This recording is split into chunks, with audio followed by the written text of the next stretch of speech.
All right, we're back another Saturday on the Watchdogs and our Black Media Network, and we got the president, CEO, and chairman of the board. Look at that, and he's muted. You're still muted. All right. Okay, I'm good morning, good morning, good morning. I didn't even realize I was muted. I was over there talking to the producer. Well, we'll let Katie be the judge of that. You like that, didn't you, Katie? That's a good one. Let Katie be I the like judge of it. I like it. that. we got the Honorable Katie Brewington, excuse me, here, and Katie, we understand that you are a sitting judge, and let's start off with the easy question. Tell us about you. I hope it's easy at least. I mean, I think it's easy. I should know about myself, right? So I come from the great state of South Dakota. I am not Savannah born.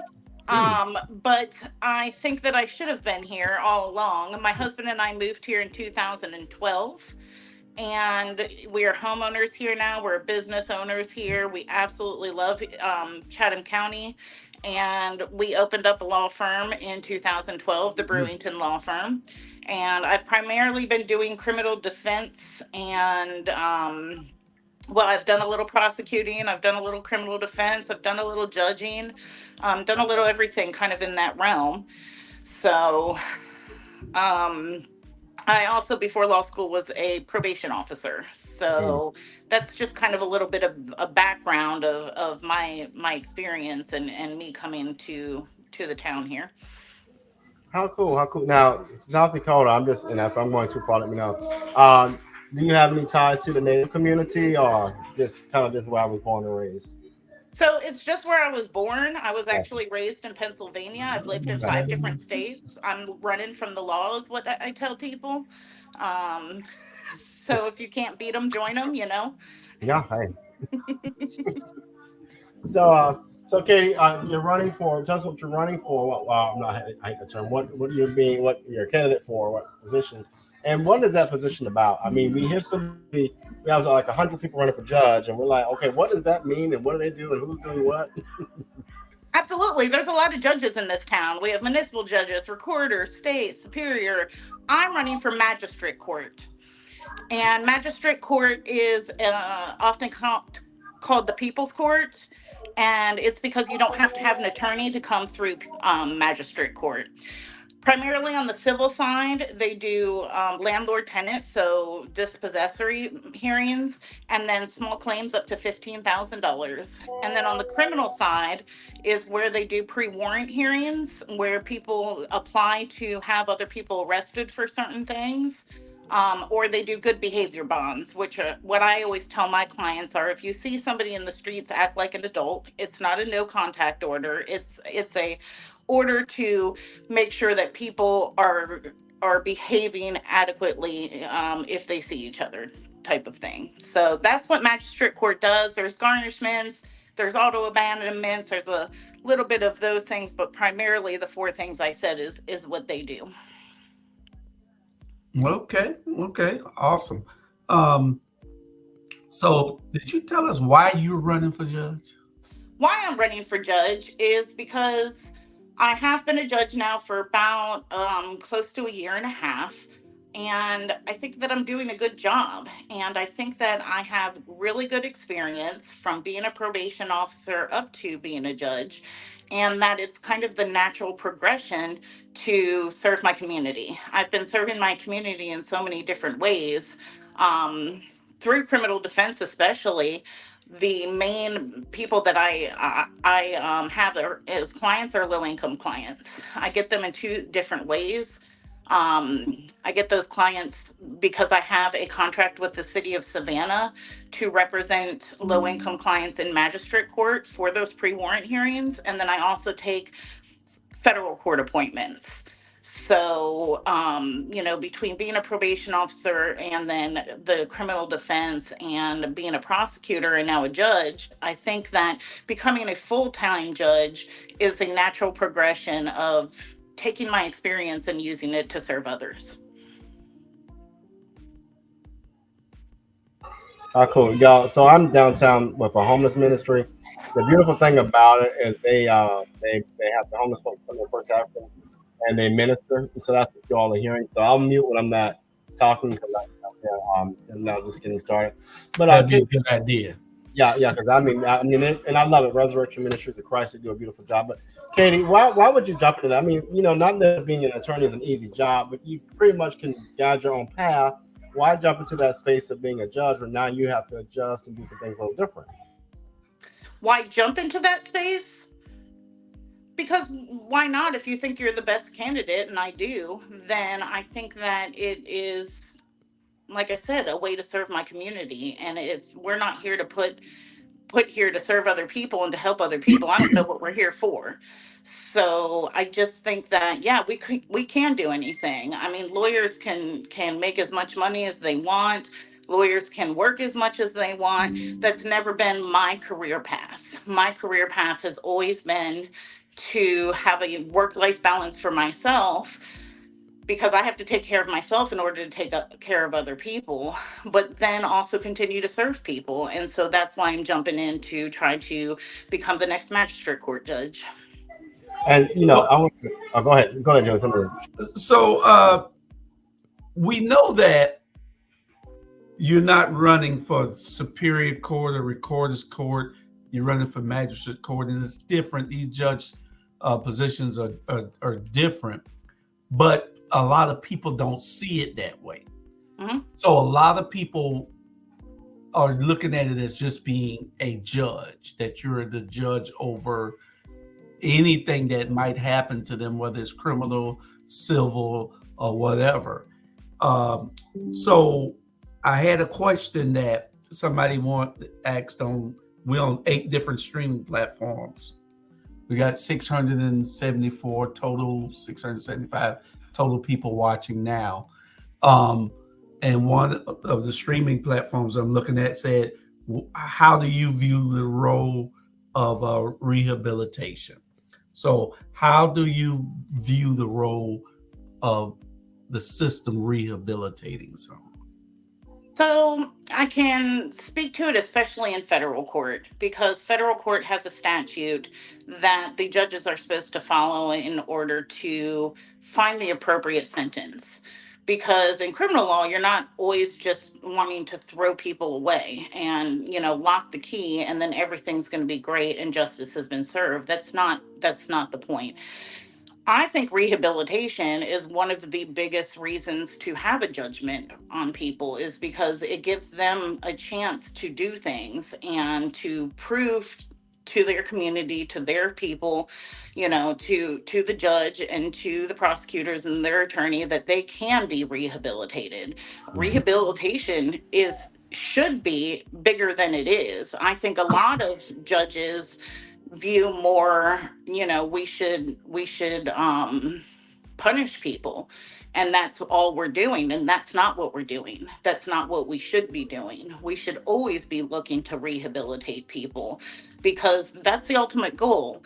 For example, right now I sit in Pooler and Recorder's Court, and we do a lot of traffic. And when somebody comes in with a driving with a suspended license, my ultimate goal is just to get them to be a legal driver. I'm not trying to punish them. I'm not trying to, throw the book at them. My ultimate goal is, let's see what we can do to help you so you can get your license back. And then let's see what we can do about this ticket to ensure it doesn't re-suspend your license. So rehabilitation should be on the forefront of a judge's thinking at all times. Yeah, and Carlton just joined us, but I'm glad you said that's a segue to what I was going to ask a moment ago. I think, and I talk a lot about this. I think our criminal justice system and our legal system, our judicial system is way out of whack. It needs to be revised in so much as that what you just said. The system is no longer about rehabilitation. It's more about how much cash can we garner, how much can we get off of probation fines, how much money can we draw away from people, which then impacts our lower income communities. And I just have a major problem with that. The other part of that is, we've got to, in my opinion, as a nation, really look at the laws on the books. Why are we incarcerating people, right, for abuse of substance abuse instead of rehabilitating them? The only time we need to incarcerate folks is for violent crimes, rape, killings, armed robbery. But what are your thoughts about all of that? Because I think we really need at a legal, a federal and a local level, and even a state level, a real conversation about how do we advocate in reform of all of that stuff. Yeah, I mean, the one thing that I always have to do as a judge when I'm elected is that I have to follow the laws that are there, you know? And so I would love to change the system. We all want to come and change everything, but I can only do what I'm going to do out of my courtroom. And that is to keep that thought of rehabilitation in the forethought of what I'm doing, because especially, magistrate court has very quick repercussions. You come into court and you may be coming in the front door and leaving in the back door with the sheriffs and going to the jail. That's a very real repercussion. And all of my clients say, well, I don't want to go to jail. Well, of course you don't. I don't want you to go to jail either. Nobody wakes up and says, yes, I want to go to jail today, surprisingly.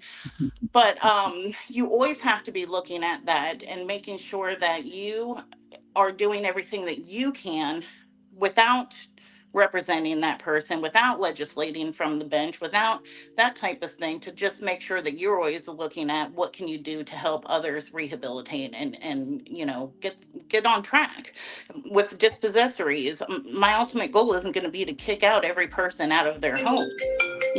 I want people to do the right thing, and I want it to be fair from not only the landlords but also the people that are the renters. The process needs to be fair for both of them. We have our legal expert, Carlton Carr, joining us. Well, hello. I ain't gonna say legal expert. This is far from. But I read up a little. I had to read up on you before you came up on here. And I seen you've done a lot from Ludowici to Chatham County, from defense to solicitor. So you've been in there doing a lot for hopefully doing a lot for the people, not doing a lot for the man. I think I am doing a lot for the people. Before you came on, I said that I've tailored my practice to make sure that I'm representing mostly low income clients. That doesn't make me the richest lawyer in town. I'm not going to be on the TV, and I'm not going to have billboards and all of those things representing low income people. I'm going to make a good living, don't get me wrong. But I think it's very important that somebody with experience that has the passion to help people should take cases, of disenfranchised people that can't hire their own attorney and need somebody to walk them through the process. So you do private practice. You do private practice too, correct? I'm in private practice. I work for the Brewington law firm. It's me. I answer the phones. I do the IT. I clean the bathroom. I do everything at the Brewington law firm. Um, I've always kept my practice small so I can do everything myself. And I have always tried to keep different types of revenue coming in. So I've done court appointed through the state system. I've done court appointed through the federal system. And I've had my contract with the city for magistrate court. And then now I sit on the bench in various courts. And so I'm in private practice, but I'm still serving underserved communities while in private practice. And sometimes it can get confusing for my clients because to them, I'm just their court appointed attorney. But I assure them if they wanted to give me $10,000, I would happily take it. Well, they'll probably get your full blown attention if they gave you $10,000. And that's the thing, Julius, is that's what clients say is, I wish that I could give you some money so you would do a better job on my case. And that's I can understand why people think that, because they didn't pick me, they didn't vet me, they didn't get to interview me and say that's the attorney that I want for me. They just got stuck with me. But I think that there are very good attorneys that are court appointed attorneys. There are very bad attorneys that are court appointed attorneys.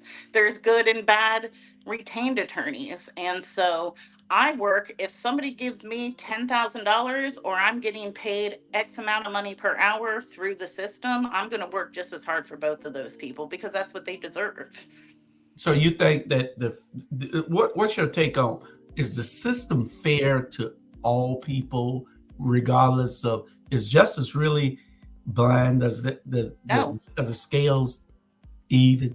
Give no. us your take on it. No, 100% not. The four of us on this show right now, we all go driving in the same car down my street in the state streets with tinted windows and rims, and I'm gonna drive perfectly fine and get and be gone. And there's likely that one of the three of you is gonna get pulled over because you have a tail light out or because some crazy, crazy infraction that is seen. I don't worry about that.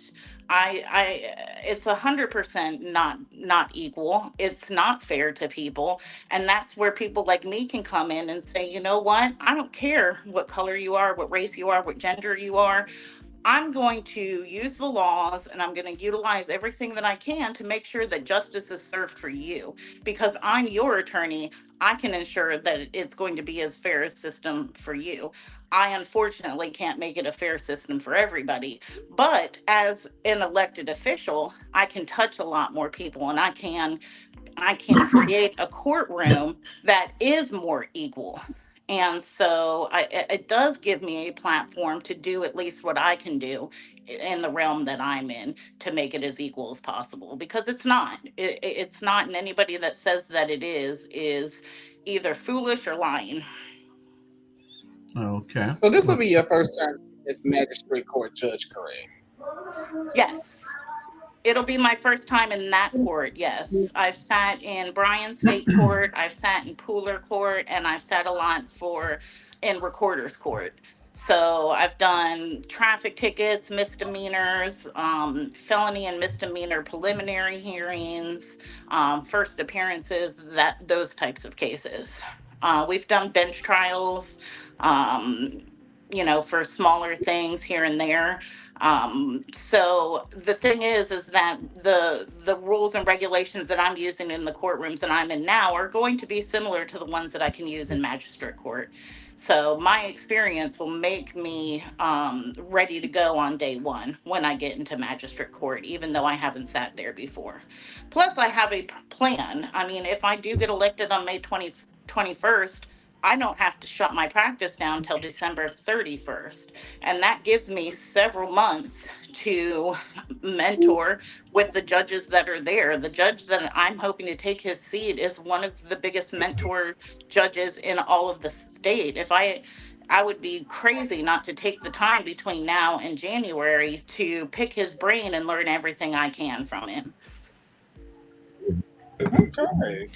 I'm glad to hear that. I'm glad to hear that, Kate. I think all of us, we get excited about entering these new spaces and don't take the time to really garner some wisdom from people. So that's good to hear.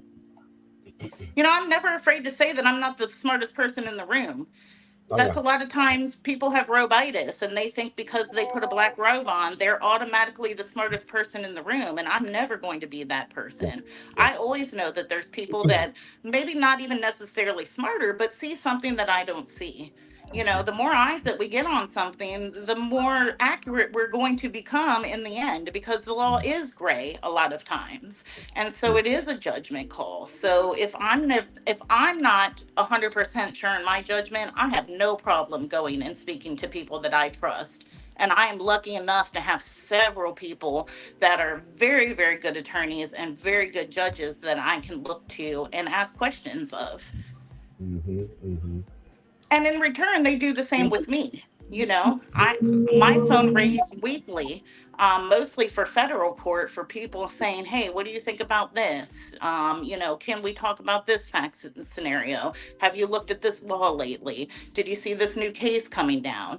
I guess we're just all big nerds, but we really, the more that we can corroborate, the better that we're always going to end up being in the end. I always found it interesting that, and I've been doing this political thing I've always been apolitical, but I've been doing this political advocacy and political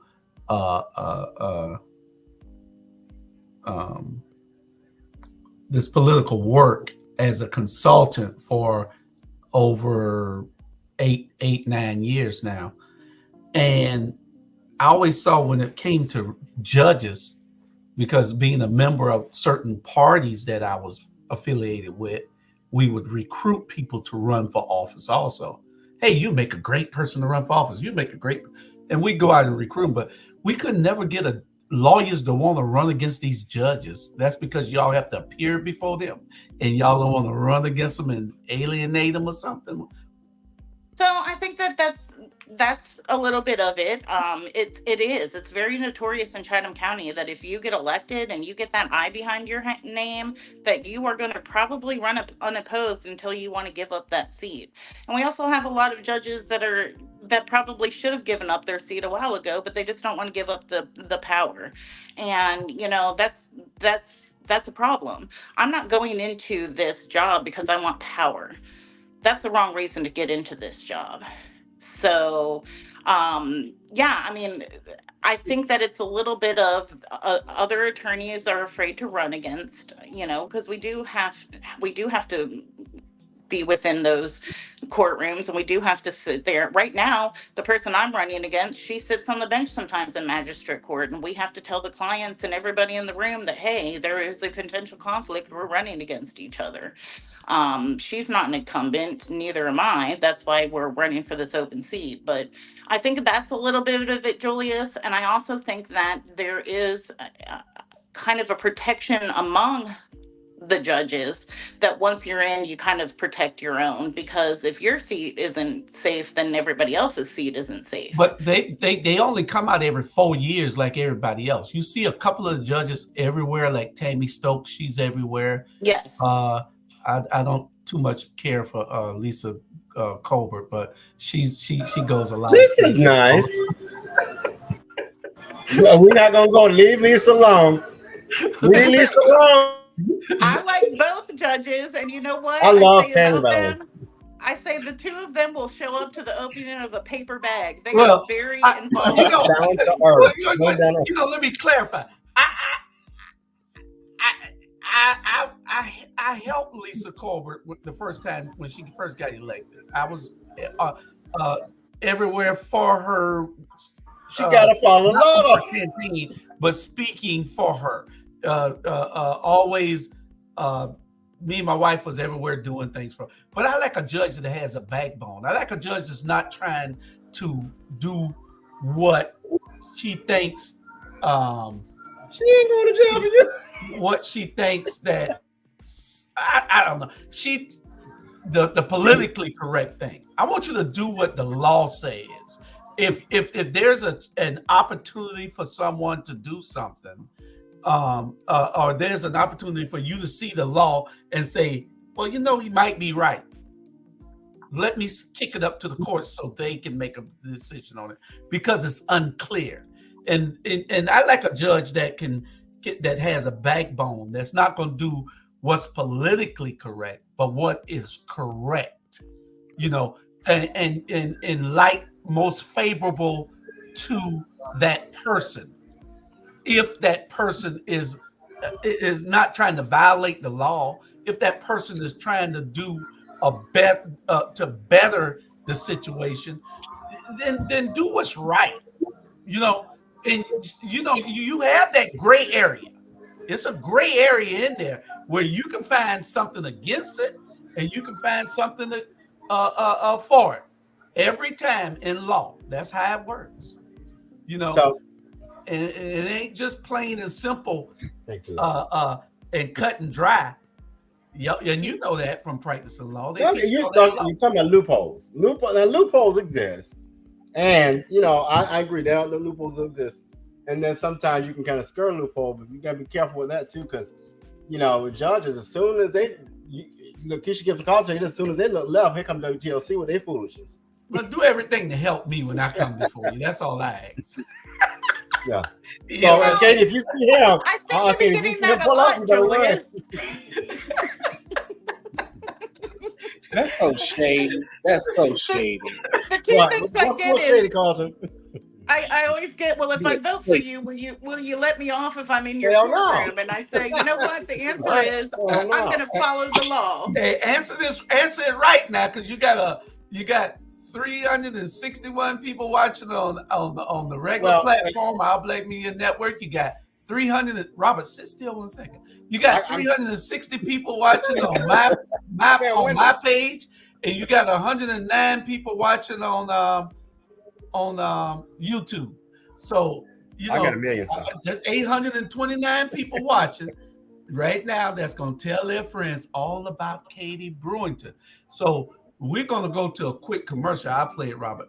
And we're going to go to a quick commercial and come right back and then let you. We got a couple of more questions for you, because we got a couple of hardball questions for you coming up. So don't get scared. I'm ready.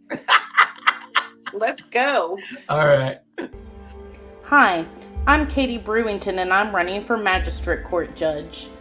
Magistrate Court is often called the People's Court because people represent themselves or are pro se litigants. Magistrate Court handles civil claims up to $15,000, dispossessory proceedings, pre-warrant applications, and good behavior bonds. I'm a great candidate for judge because I have the experience, compassion, and drive to get the job done. I have been a probation officer, a criminal defense attorney, a solicitor, and a municipal court judge, and I will take all of that experience to get the job done. So remember, vote Katie Brewington, May 21st from Transformative. That's what Sonya Jackson is. Creative. That's what Sonya Jackson is. Compassionate. That's what Sonya Jackson is. Leadership. That's what Sonya Jackson demonstrates. Dedicated. That's what Sonya Jackson is. In Chatham County, there's never been a tax commissioner like Sonya Jackson. She has made the office more accessible, more consistent, more convenient, and more service-friendly. Let's keep Sonya Jackson while she takes the tax commissioner's office to new heights. On May 21st, cast your vote for a great public servant. Vote Sonya Jackson for tax commissioner.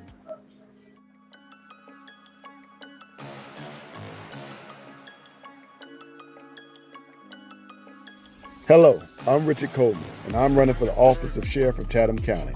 And when I'm elected, I promise to inspect what I expect.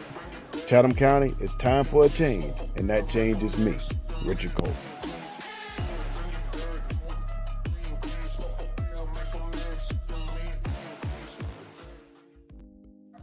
All right. So y'all, so I ain't gonna get you for that picture at the end. Well, she right there with that little SWV look.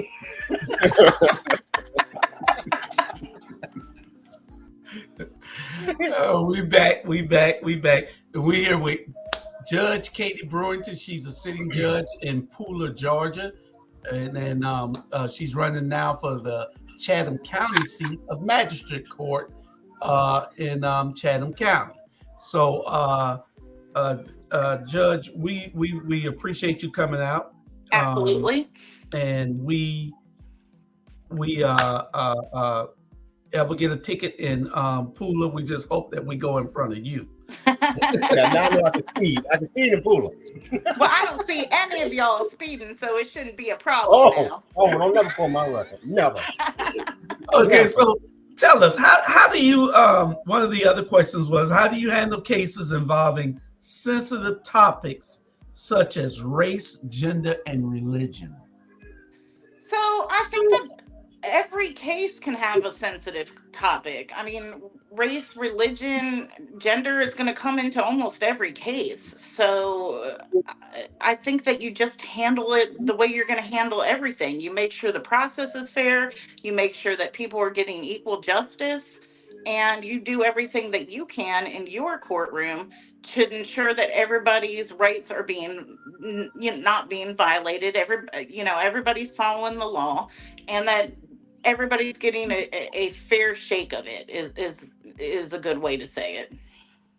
All right. Okay. Well, How- No, we got I got a question. we but, got another um, candidate, by the way, y'all. I know y'all excited. This is why I tell y'all let's do an hour per candidate. No, Jay don't come on to 12:45. Oh, excuse me. Oh. Well, Jennifer Lewis made this statement the other day. Well, in an interview she was doing, she was like, "The greatest leaders surround themselves with generals." And if you had to say do you have a group of people or a team that if you feel like you need to consult outside of what you actually know to get a broader spectrum, do you have those people to consult with? 100%.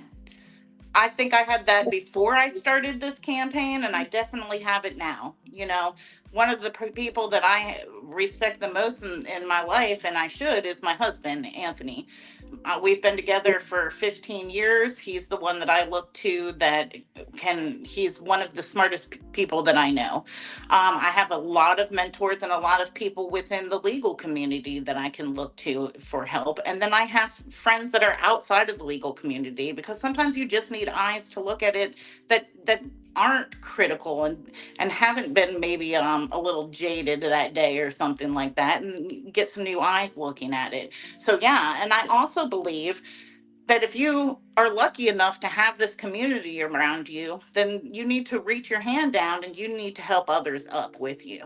One of the things that I have always tried to do, and my husband and I have maybe had a little disagreement about it, is I've always tried to help other attorneys maybe go out on their own and start their own practice, or start working in federal law, or start doing bigger cases than they're used to. And my husband always says, hey, you're training your competition. And I don't believe that.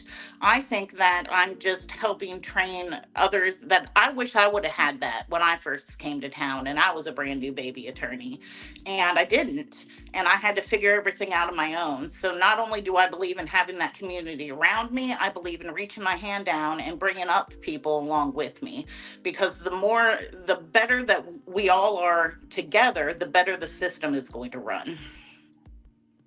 I thoroughly agree with you on that, because currently I serve as a bus driver for Chatham County, and the one thing that I always try and do is when I get as we said, the babies come in, I try and educate them and teach them the ways so that they learn and they grow and be the best people, so they'll stay and they'll love what they do. Yes. So the fact that you sit there and you go out and you mentor these baby lawyers or these other people out here around you to make them better people so that they'll be better people throughout their career is absolutely amazing. Well, thank you. Okay. Now, we know you. Do you have aspirations one day to sit on the Georgia Supreme Court or the U.S. Supreme Court? Everybody asks me that, Julius. They say, are you just going to use this as a jump off? Because magistrate court isn't the sexiest court. Half the time people don't even know where it is or what we do there. But no, I think that if I had the chance to move up, I would have to seriously think about it, because I think that magistrate court is very important. I think that it's doing very important work. And I believe in when you do something, you should try to be the best at it. So just like I said, the judge that's leaving, Judge Barker, how he goes around the state and he mentors other judges and he helps write statutes and he helps write policy. I would like to become that for magistrate court as well, because somebody's got to do it, and so why not it be me? Do you have a compelling story that you like to tell about sitting on the bench, and what made you want to be a lawyer, and what made anything that ever wanted to just throw you away from the practice or really pull you in? We got about 10 minutes left, about 8 minutes left before we bring on our next person.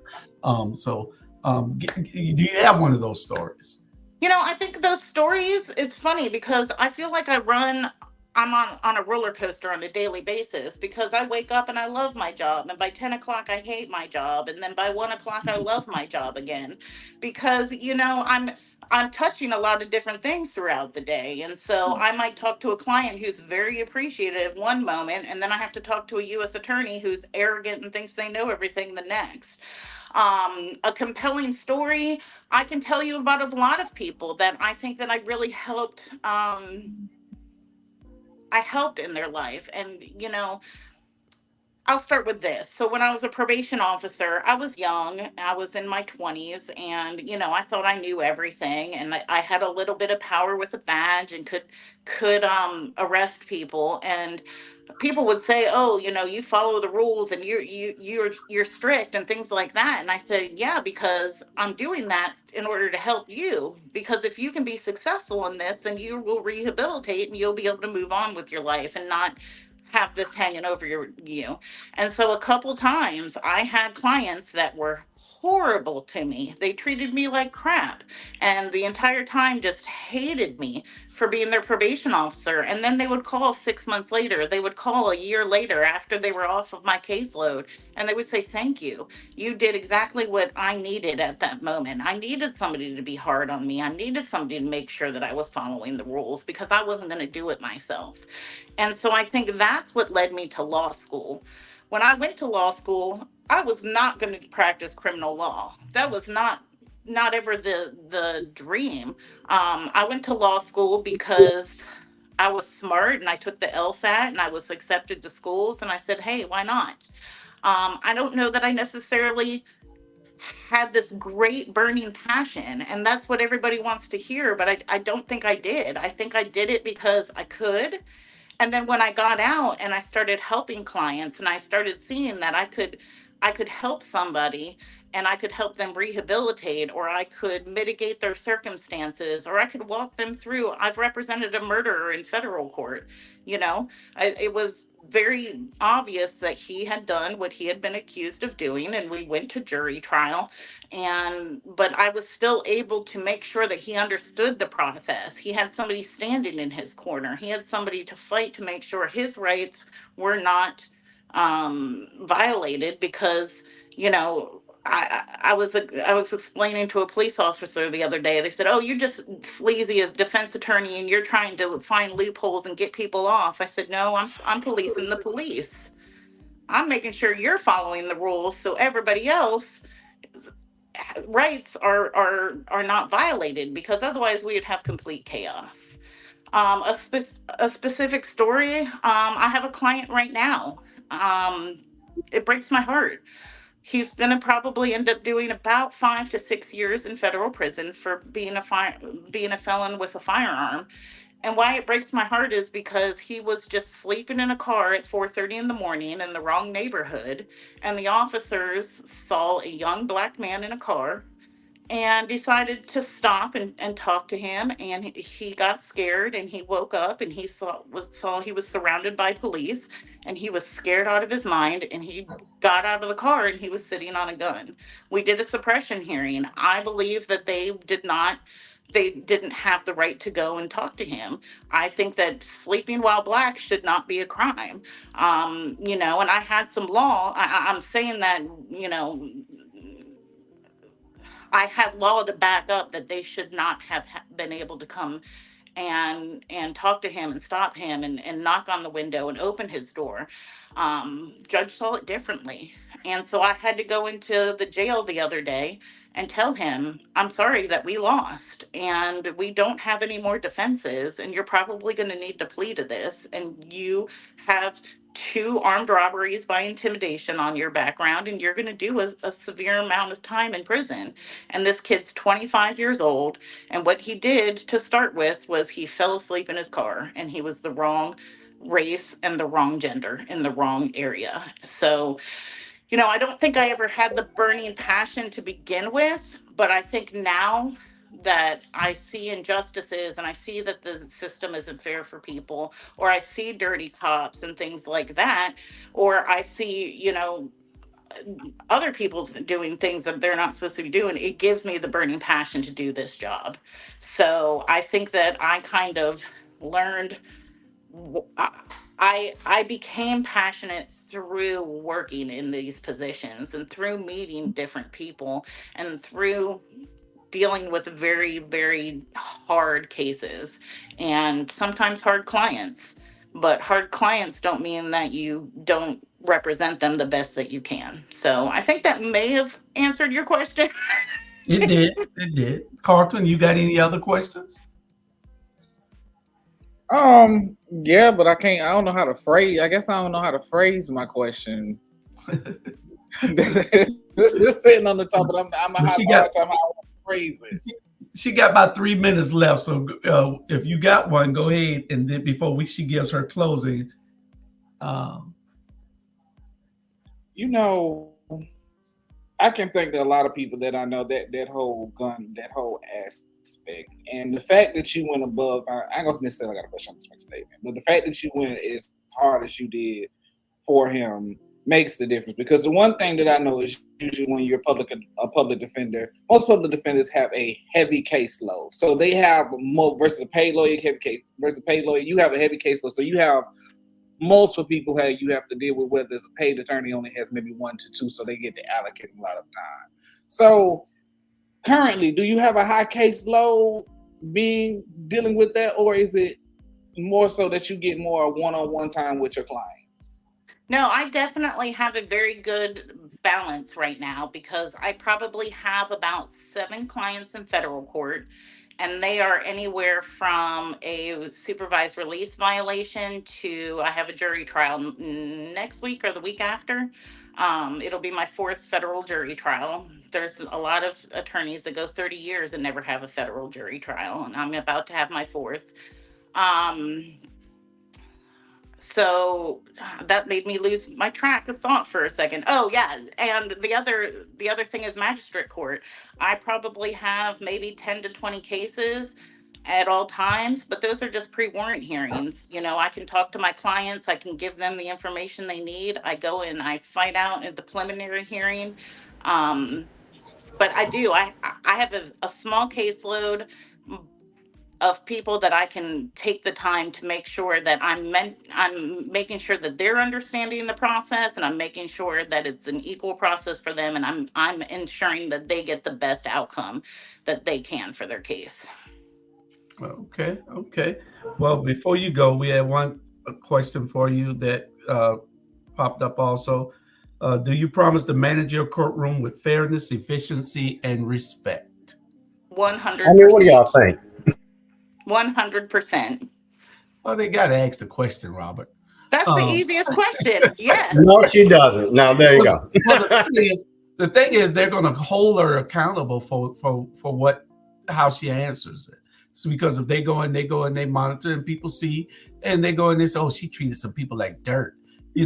One of the fairest people I have ever seen in a courtroom. This guy up in Connecticut, the old man that gives people breaks. He got his own YouTube. I think they just put him on YouTube, but he gives people a break. This guy, I've never seen nothing like it in a courtroom. He's about 90 years old, but he has compassion, and everybody should have some form of compassion, Mhm. and that's my biggest thing with anybody. Judge Yeah. Huffman is one of those people that I just I just admire from being a judge and being a lawyer, because he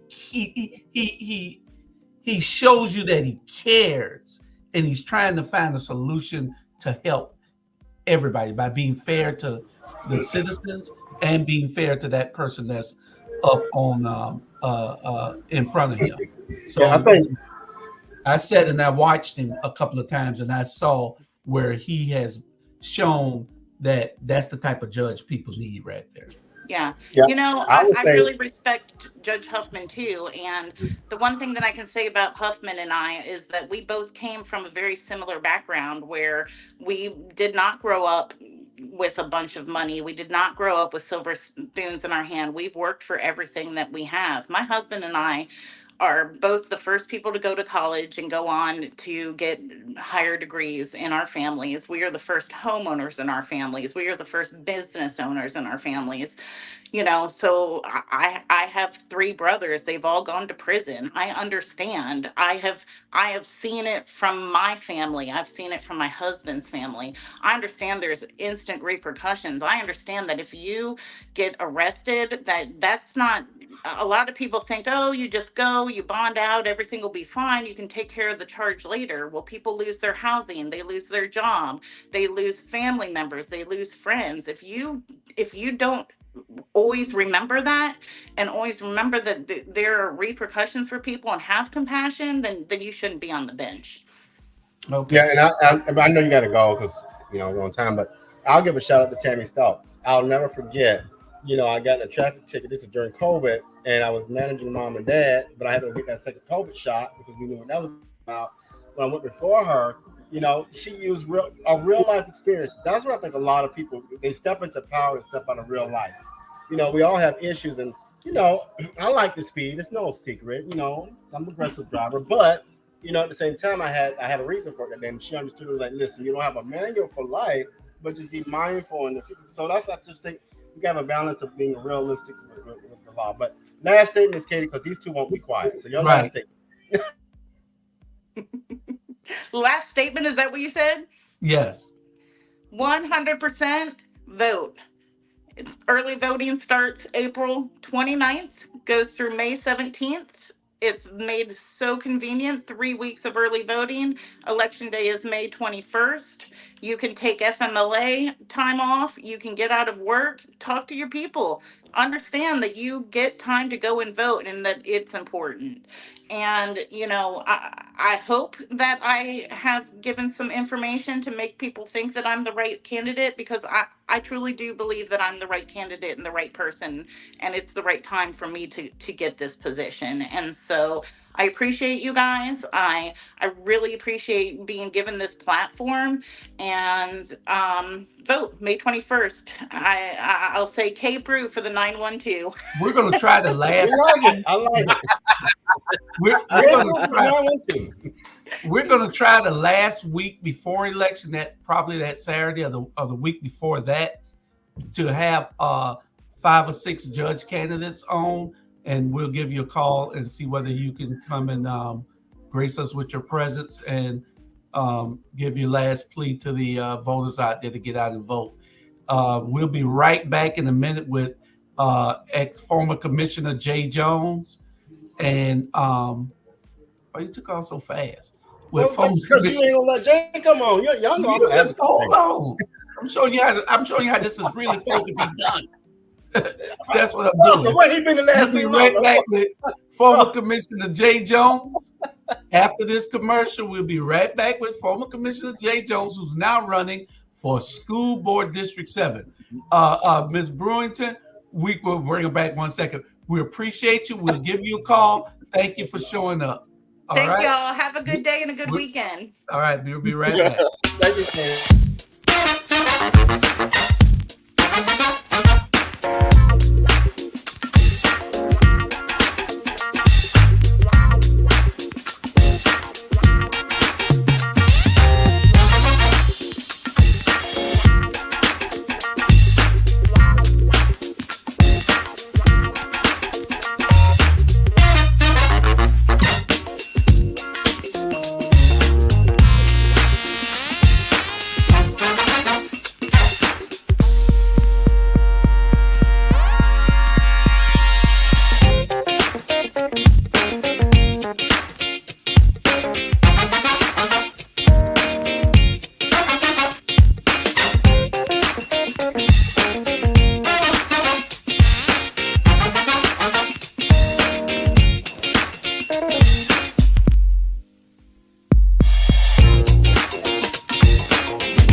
Now look at that.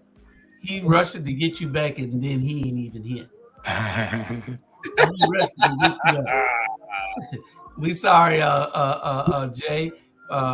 We ran about 5 or 6 minutes over because Robert wanted to tell that little story on the end. Ain't nothing new. You know how Robert do. Yeah. So we welcome you to the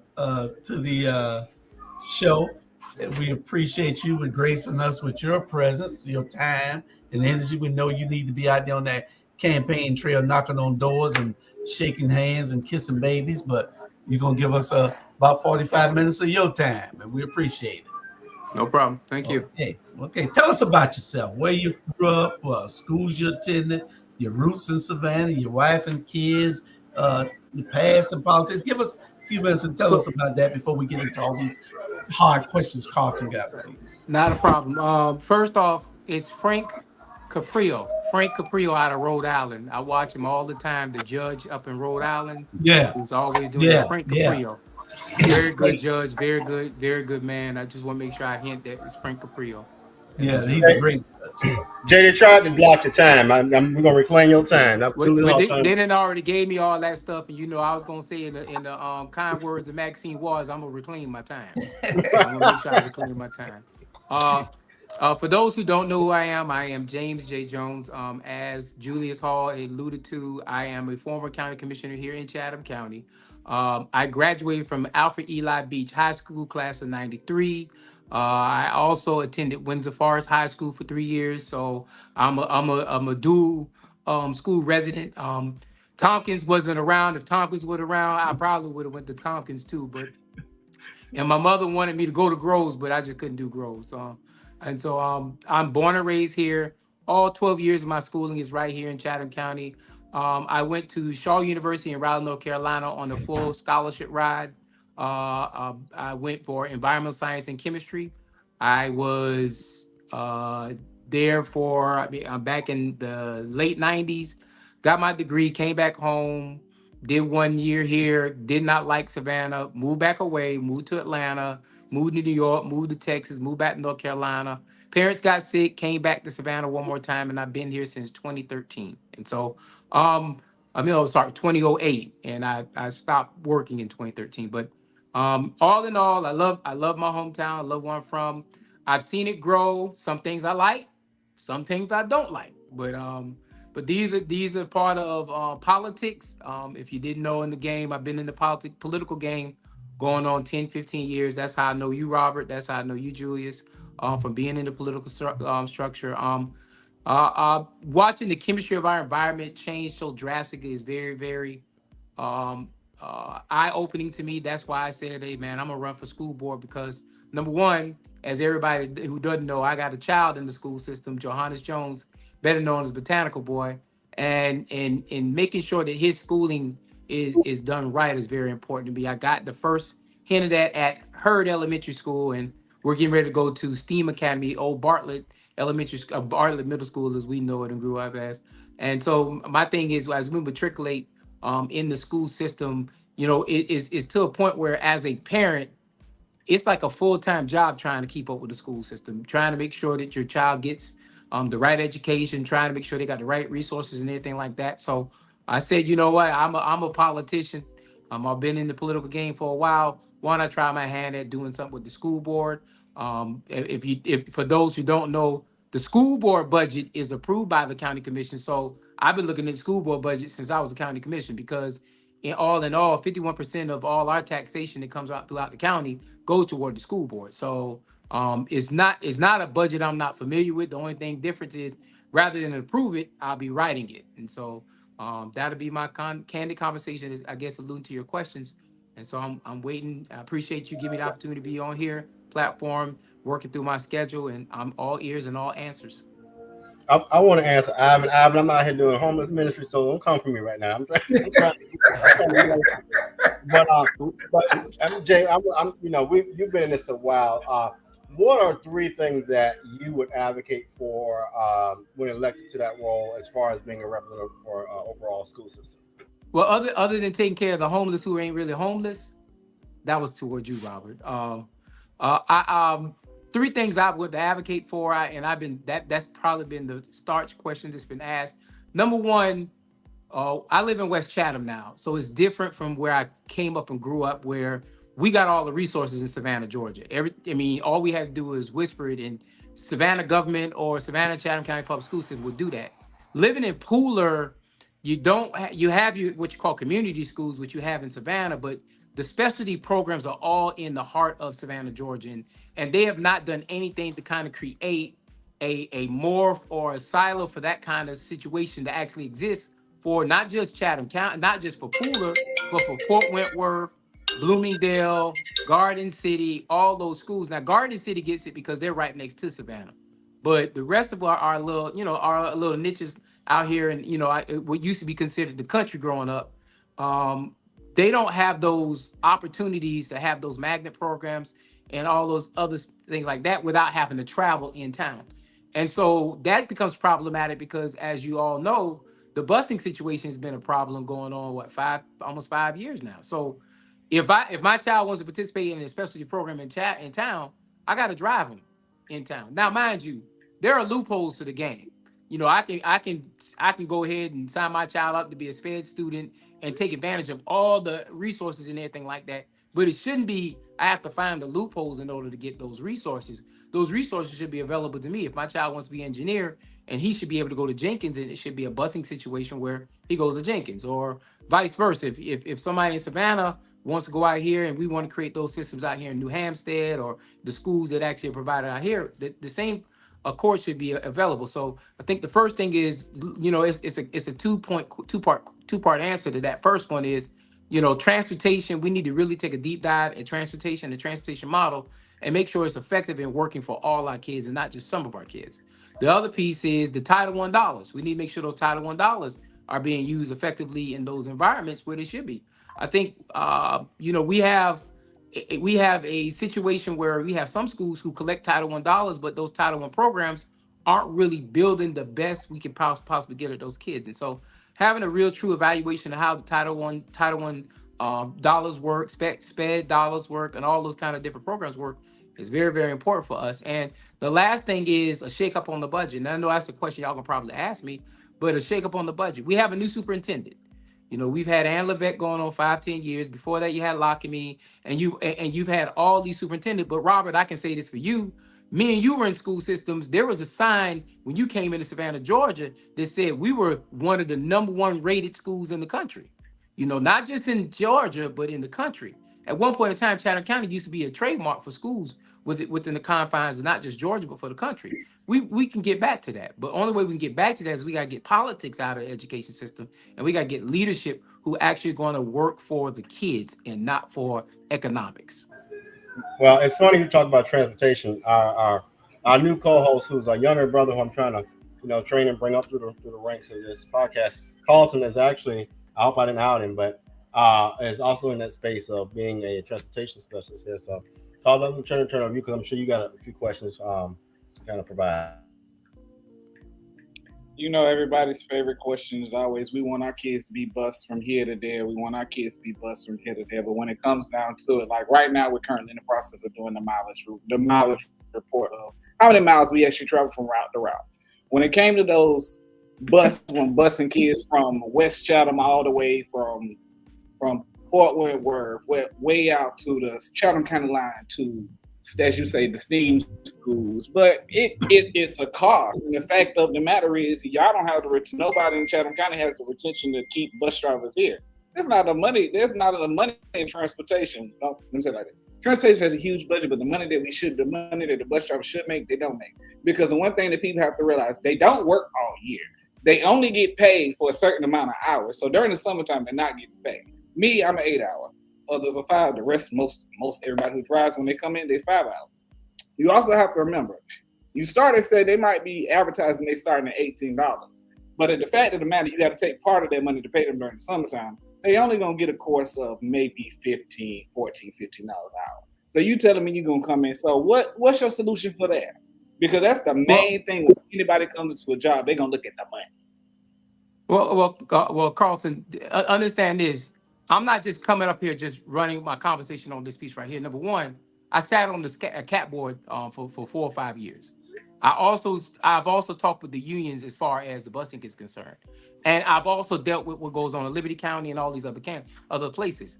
Carlton, the first piece that we have to recognize is this: each child brings in a certain dollar amount into the school system. If they're a SPED student, they bring even more money into the school system. If they're Title I, they bring in more money into the school system. And so each child is already bringing the school system, bringing a dollar and anything like that. Now, if we're not starting to work toward doing that, we'll lose those dollars anyway, because you know what? They've already put in legislature as far as the state house is concerned, where they're getting ready to propose where every child, that $6,500 or that $14,000 or whatever that threshold number is, it's going to be available for private schools and everybody else to be able to do it. And they're going to find a solution to do it. Now we can talk about the pay rates and all that stuff like that. We can talk about privatizing the school transportation system. But and Charles, the other thing is, I understand that the county plays a part in this conversation and municipalities play a part in the situation because we got jacked up traffic coming in and out of routes coming that's going to cause a time schedule with those kids as well. So you're going to, and it's no different than the problem when you go to a restaurant in Chatham County and they don't have a cook or they shut the doors, they got the doors locked because people ain't coming to work and this and the third. It's all about how you treat your employees. The one thing I can tell you about, and I'm just using Chick-fil-A as example. One thing about tell you about Chick-fil-A, Chick-fil-A always got a line. They always take care of their employees and they always polite. They always take care of business. What is the model that Chick-fil-A is doing that nobody else is doing? What is the model that those things are successful doing that nobody else is doing? And my thing is, and I'll be honest with you, two-way Bull Street makes a lot of money downtown. It's a lot of money tied up downtown to make these decisions. It is not my decision as a school board member. It's my decision to legislate to make sure that we're taking care of every child. And so I would make sure that we hire the best and the brightest people that we can to make sure they take care of these situations. Because my thing is not fair for my child to pay that $1 and then he has to be stuck at going to his homeschool if I can't provide transportation in town. And it's the Savannah Chatham County public school system, not just the Savannah school system. And we have to get past that point, and they have to take care of these kids in West Chatham. That's correct. I don't want to get off subject, but I like your analogy just now. I've never seen a fight at Chick-fil-A. Never. Because if you go in there with a problem, they solve it for you. You go into Waffle House or Burger King or Crystal's or McDonald's, they want to fight you. You go to Popeyes, you're gonna wait forever. The Popeyes down the street from me, they always got the front door locked. They always got locked. And then, well, baby, we ain't got nobody to work today. Yeah. I mean, it's all about conditions of how you treat your employees. And I mean, if it's an issue there, Liberty County, I'll tell you straight up, Liberty County don't have the problems we got. Liberty County right up the street don't have the problems. And they have, and watch this, it's more rural in Liberty County than it is in Chatham County. But they make sure every kid gets there, and they make sure every kid's have an opportunity to get on that bus. Right. Yeah. Okay, well, we're going to get into our tough questions. Go ahead, Alton. What does the 7th district what schools do the 7th district encompass? New Hampstead High School, Elementary School, West Chatham, Pooler. We have summer kids that come from the schools that's out there in the 8th district. I can't think of it right now, but it's all your new development, all your new schools. Pooler Elementary, Godley Station Elementary. We have more elementary schools than anything else, brother. It's part of Garden City. But we don't have none of Garden City. Garden City is all of it's really that, I mean, Berwick and Southbridge, they would be considered Garden City if they wake up, but they're not. They're unincorporated Chatham County. Yeah, but for the county, it's all 7. Yes, sir. Yeah. It's all 7 district, all the way, even Highway 80. The west side, part of Highway 80 over there off of by Kerry Hayes, that's the 7th district. But not the school. The school isn't, though. I don't know why. The school is the 8th district because it's over there off of Kessler. Because what they do with us in West Chatham is they put a Band-Aid on us. It's the same thing they did when me and Robert were in school. They did a Band-Aid for the South Side. And Carlton, when I went to school here, I went to 5 elementary schools. You know why? It was all based on attendance. So every year, because I lived on the South Side, we went to a different school. Every year I went to a different elementary school. Every year I went to a different elementary school. And so it's all about population. And those, whatever population had, where we can group that 180 kids, that's the school we would go to. And that's how Savannah Chatham was back in the day. Mm-hmm. Did I answer your question, Charlton? Yeah. Carlton? It did. Mr. Carr, did I answer your question, brother? It did. Okay, first question. Well, third or fourth question, but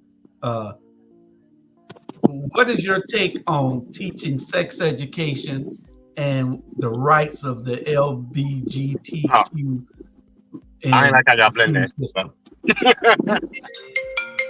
I ain't like how y'all blend that. That ain't a good blend, but go ahead. I mean, they are two different. They are two different conversations, but I'll go ahead and give latitude to both conversations. LBGTQ conversation. Number one, it's a part of our society. It's a part of our community. We have to acknowledge the fact that it's a part of our society and part of our community.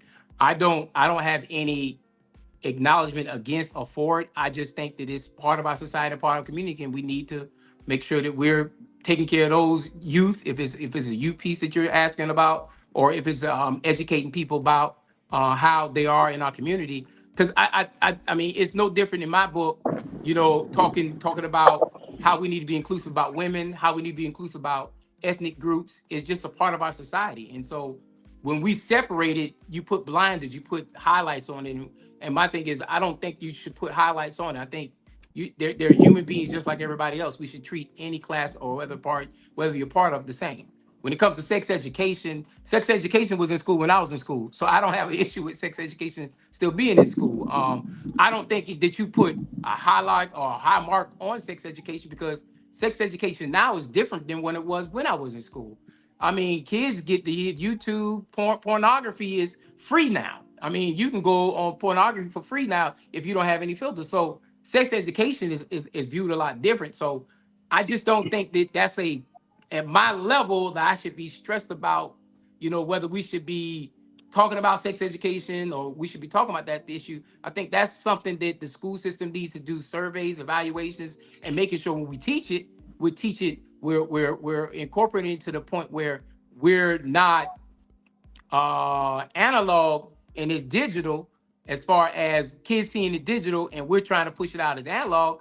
Because I think that this day and age, it's a lot different when it comes to sex education than when I actually saw it when I was growing up. So those are my two opinions in those two conversations, and I try to keep them separate because I think what Robert said. I agree. You don't want to blend them because they kind of transcend that into a different kind of morph conversation. So, Carlton, Robert, one of the you topics got a whole list now. I'm saying I'm going. I don't know if I can't remember right now because I don't know what I did with the list at the moment. But go off, brother. One of the topics of conversation when I attended a lot of these school board meetings recently is the banning of books, because these parents come up to the parents find out these kids are reading certain books and they have certain words in it that they don't like. Because I remember one lady, she was in my ear. I know I can't say on air what the lady said to me in my ear because she was whispering and spitting in my ear about it. But just know it's kind of vulgar. But they was very upset that the schools had these books in there, and they felt like the libraries of the school board should have vetted these books before they got in there. And I was like, so what's your take on this? Do you feel like they should have to individually read every book that goes into these school libraries before they go in there? Mr. Carter, I'm going to ask you a question. You ready? Go ahead. If you want to read something and someone tell you can't read it, but you really want to read it, what you going to do? I'm going to find a way to do it. You're going to find a way to do it. So when it comes to, and I know you're asking me the question, I'm just putting the analogy back at you, brother. When it comes to books, man, you're not going to.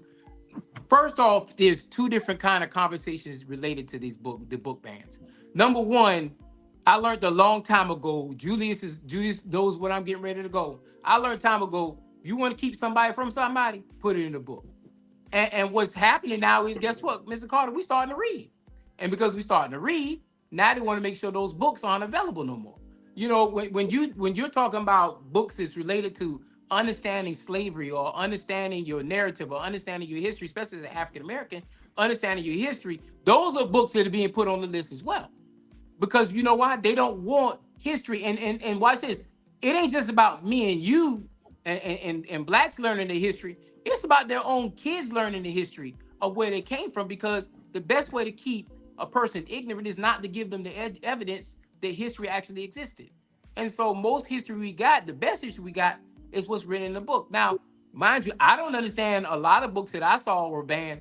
I don't understand why they were banned, because there were books that they wrote. And when I say they wrote the history the way they wanted to perceive it, or history should have been perceived.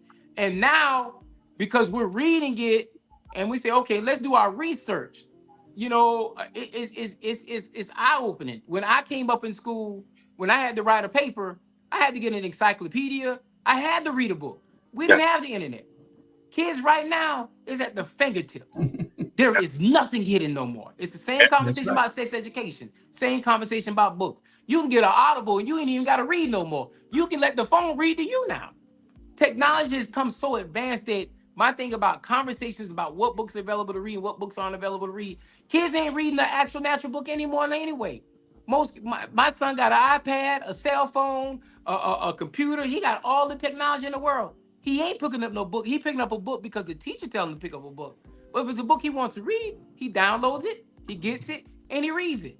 So you can't keep subject matter from kids being able to read. I think we got to concentrate on the books, and what books we really want to focus on are those books that are history books that tell you about your history, tell you about your story, tell you where you come from, tell you where you need to go so you don't make the same mistakes your ancestors did. I think those are the books we need to concentrate on. But putting a full ban on books, and my thing is, there are certain times in the county commission, I just did not entertain those conversations. That's the conversation I'm going to entertain because I know kids are going to find a way to get to whatever narrative they want to learn, and they're going to learn it. Well, you know those the wacky ones, they're gonna come there protesting and acting a fool. You got one of them running for state rep now, I think. Yeah, she is. But they had to tote her out one time on the police. Yes, had they to tote did. her out one of the other meetings of the Board of Election meeting. Board of Elections meeting. But you got a whole group of these fools. The guy that ride around with the flag. Yeah, he blocked up the road yesterday. On Yes, sir. I love it. You got a lot of wacky people, and it's not just happening here in Chatham County. You got these wackos all over the country talking about banning books because it has sex in it. And like you said, you can get That's called insecurities. People are insecure about the things that they want to do they can't do. So that's what that's about. Let's just be very wacky. They just scared to do what they want to do. I think that it's not only that, Robert. I think that they just want to complain. It's a certain element out there that just wants to complain. They don't want to find nothing right in anything that is being done. So they started with the school boards, trying to get the school boards to see how it works with the protesting and showing up and acting a fool. And it didn't work. It ain't working except in the redneck parts of the country. Yeah. Well, let me slide this question to you because it's so ironic. I was just passing by the young brothers. You know, we have young brothers here in Savannah that don't sell no water, so on the corners. But it's no secret that our nation and our country and different school districts, including ours, have been disproportionately unfair to Black males. What can we do, or what would you advocate for to direct funding or resources or whatever for making sure that we have some type of specialized spotlight to support our African American brothers, more so in our inner city areas and our lower income spaces? I think there's efforts already being done. I know for a fact, it's kind of hard going into schools. We did during the Christmas holidays. Johannes donated paper. We did donate paper to 25 schools. When we do that, the first thing that's always asked is, can you come in and start a mentoring program? And when we look at and we look at the numbers, they used to talk about how Black males are not involved in the parent household like they used to and all the stuff like that. And then we're starting to even pull back and look at research. It's not as bad as they make it out to be as far as Black males being involved in the household. I think the biggest thing what we can do is we need to, I know in the 7th district, understanding PTAs and making sure PTA involvement is very, very, very important. Learning what the parents are going through with their kids is very, very important. I think you can see it, Robert, and I'll call it for what it is. You go to the Islands PTA. Islands PTA is probably one of the most well-organized PTAs in Chatham County. And what they do is they put their dollar with their voice. Then you go to the other side of town, you go to Hodge PTA, and I call them out because I've gone to these PTAs and I've gone to these schools as a mentor before, and you go to those urban schools, and parents are not involved. And right. So I think the first piece that we have to do, first caveat I have to do is we have to build our PTAs. We have to build our PTAs. And a lot of times, Robert, you know what? Us as elected leaders, We don't build our PTAs. You know why? Because when we build our PTAs, we actually building something that can hold us accountable. And we don't want to be held accountable. So therefore, we like the system broken and fragile the way it is. And my thing is the PTA system is probably one of the strongest systems, if done correctly, can fix a lot of these problems, a lot of these struggles we have in our school system, because it can challenge our leaders to step up to the bank and do what needs to be done. And so reinforcing that conversation with the PTAs is probably one of the strongest conversations I have, making sure that the schools have the resources, you know, and look at what the resources they didn't have the year before, and look at what resources we need to provide for the next year. And that's a budgetary conversation. Like, for example, I hate the fact that when we look at schools, we look at a Godly Station, and we look at a Hodge. Godly Station is going to be in a business district that's going to have a lot of dollars that can actually filtrate into that school, versus Hodge won't have all that. But then you look at looking at the base of it, you also look at the core structure of what those communities look like. And those communities don't understand the need of creating a budget, the need of holding the teachers accountable, what's up, and stuff like that. And then so those are the schools that need the resources like an extra counselor, or extra guidance counselor, or extra teachers, or sped teachers, or whatever kind of other support systems that actually work in those schools to actually make those schools better. So I think a true evaluation and making sure that each school, even though you want to try to give them the same dollar, but you got to make sure that each one of them is given the right resources to actually make those schools better. And that's, I think, what we need to focus at. And you're absolutely right about them PTAs. One of the best. Islands do got one of the best PTAs. Herd actually the best, brother. The best.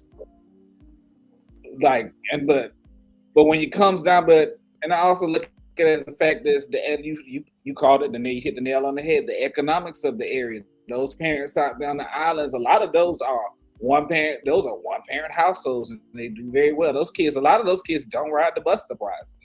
A lot of their parents come pick them up, drop them off, so they have a more active role where they're free. Versus the parents at Hodge, they have to work a lot more because they don't have the economic resources in the household to sit here and say, hey, one parent is going to work and we're going to be on this PTA. So you are absolutely correct. The community involvement is the key to getting everything done, but it's hard to get people to see what they don't want to see, because the eye only sees what the mind is prepared to comprehend. I agree. Okay. But Robert, he done left off again now. No, I'm back. I had to check on y'all. Know I had to come check on Mama real quick. So I'm back. We had another question before we go to a commercial. Let me see. What's a good one for him? Well, I definitely want to ask this. You know, as you said, we have a new superintendent, and it's important that while we don't give her a free pass to do what she wants, how do we kind of, support her in a way that is right for Chatham County students, but also advocate for things that, are best for our district, because we know that what was working in Texas or what when she was coming through as a student may not work well for Chatham County. So how do we balance that piece of making sure we be supportive, but also, demonstrate what has worked well and what is kind of good for our students here in Chatham? I think the first point I want to point out when it comes to that conversation, Robert, is the fact that we unanimously, all 9 board members unanimously voted to bring this lady in. Nobody voted no. They may have had a 1-quorum statement or whatever the case may be, and I didn't look to see if anybody had statements. When I saw it was unanimous.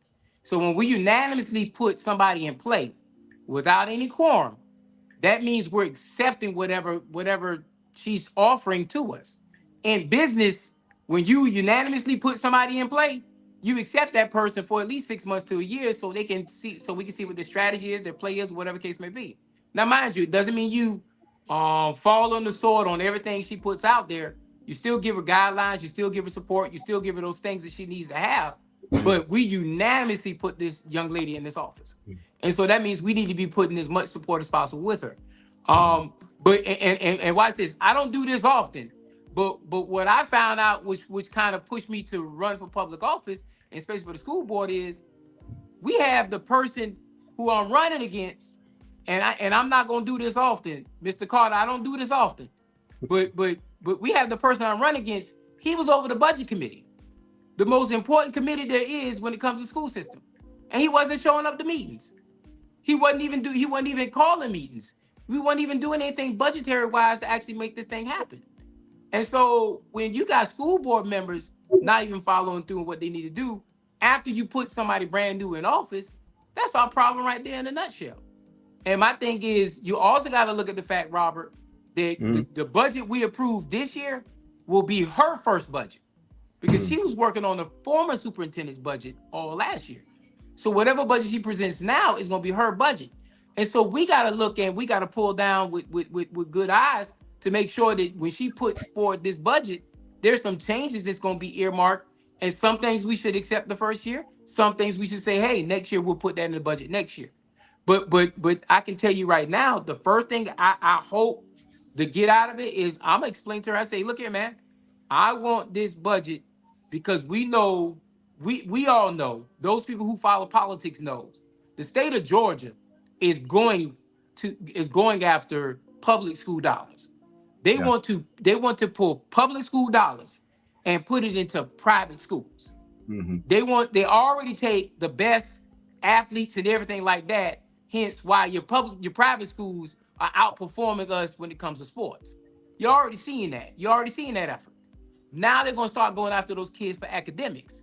Now they're going to start going after them kids with the Title I because they take that one kid who got that Title I and put him in a private school. They're not only going to get that $6,500, they're going to get that Title I dollar because that Title I dollar is separate from that money we're talking about. And so we have to make sure that we give her the right budget, we give her the right opportunity, and we have to become competitive to not just schools outside of Chatham County, but we have to become competitive with the private schools right here in Chatham County too.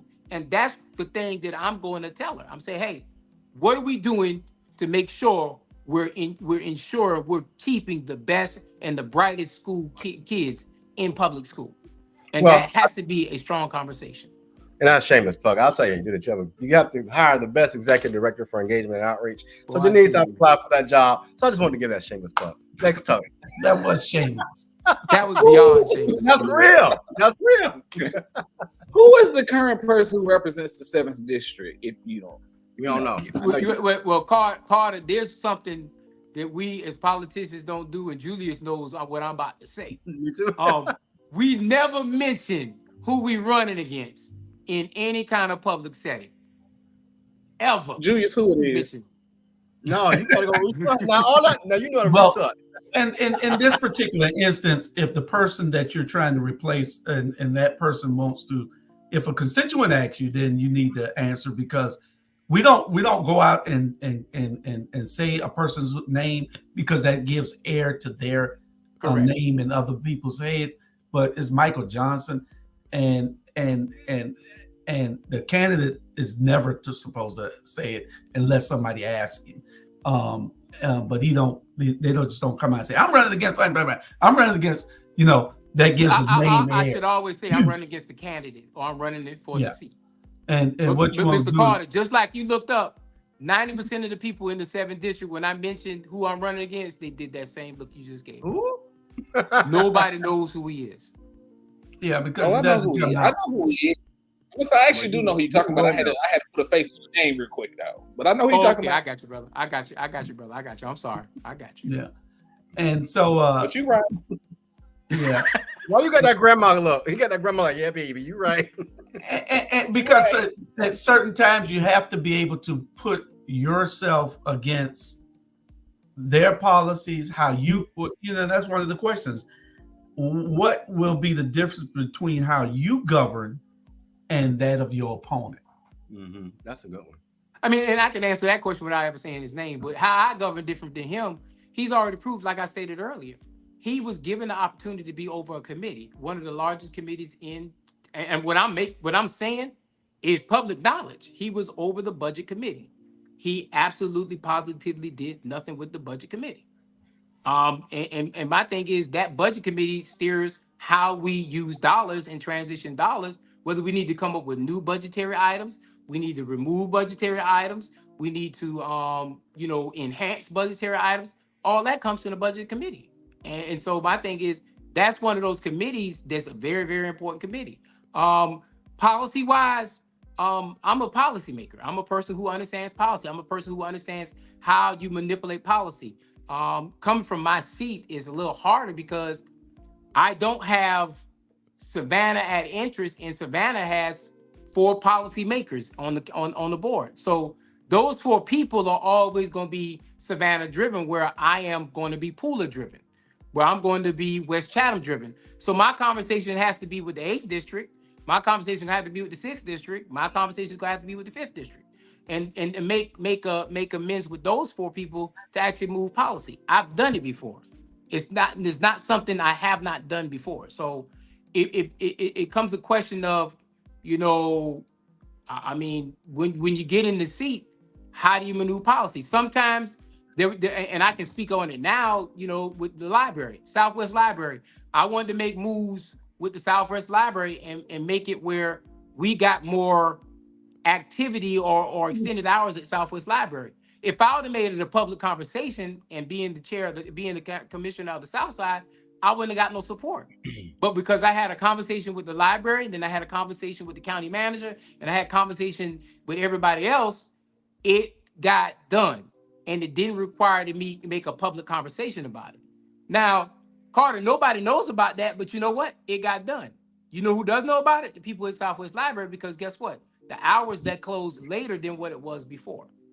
And what caused the problem was policy the library had, where they had issues where somebody stole some money from the library, and you know ultimately got punished?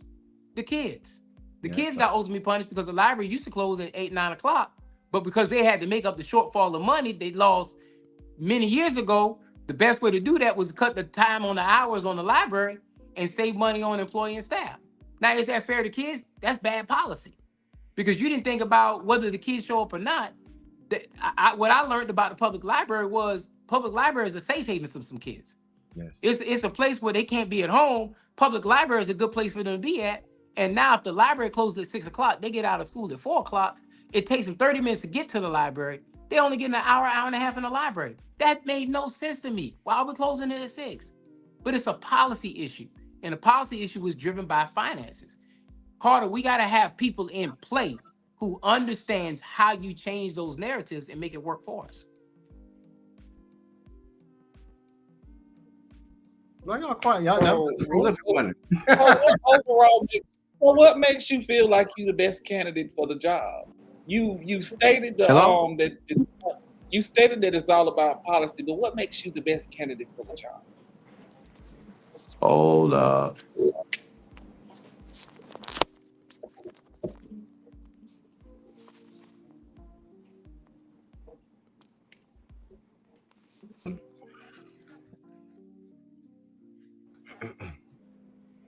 I got you.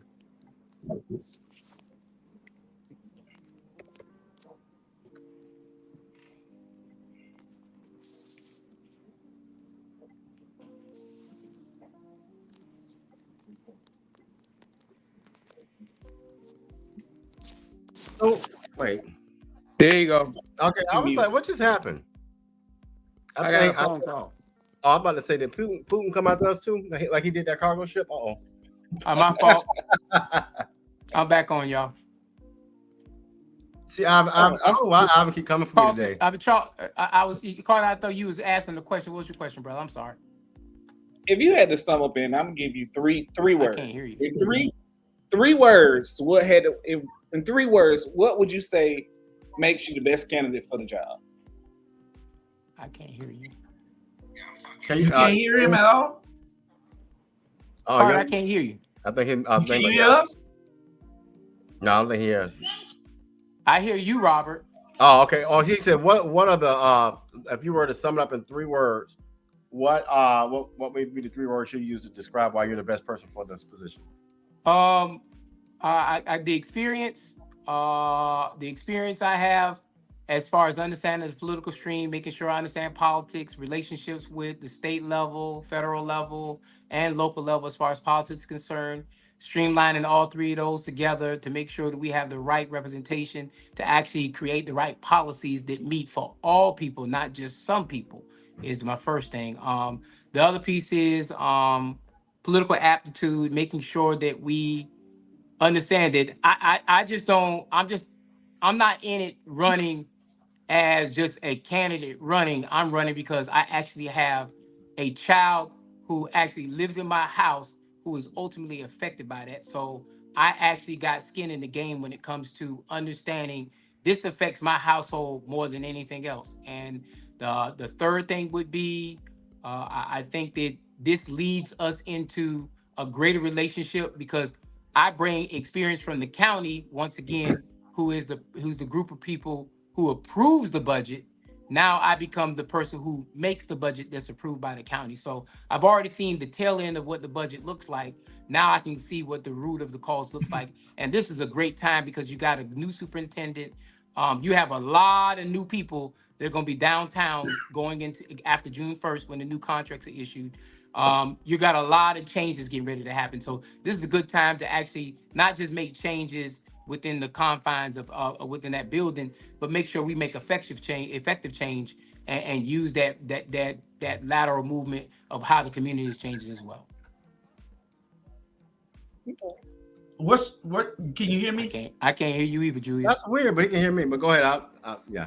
Well, Probably y'all both probably got cricket. That's probably why. And me and Carlton got T-Mobile. Oh, Jessa has. I think I got AT&T for her. Ask him. I don't know what's the technical difficulty. I don't understand. So I can't hear Julius. I try go back out and come back in. That might be what it is. Okay. Just totally go out and come back in. I might be all translator today. Not today up in here. I think go all the way out. Yeah. Oh, okay. Carlton, you showing half your face most of the time. I don't know why, because right now I'm showing most of it, but the whole thing is showing. Yeah, now it is, but it kind of end up drifting like. I don't send no comment now because I know I feel like I don't want to send a comment. Well, I haven't gonna get on you and on Charlie Brown and Bernard. Can you hear us, Jay? I can hear you now. Yeah. Okay. Next question. What are your thoughts on did I ask you this on tax money being used for private and religious schools? Well, you didn't ask it, but I mentioned it earlier. He kind of touched bases on that earlier. Oh, okay. I wanted to make sure because that's one of the questions that we had. What are the top needs for your district? Well, I mentioned that too earlier too. For the whole school district? Where was that? Okay.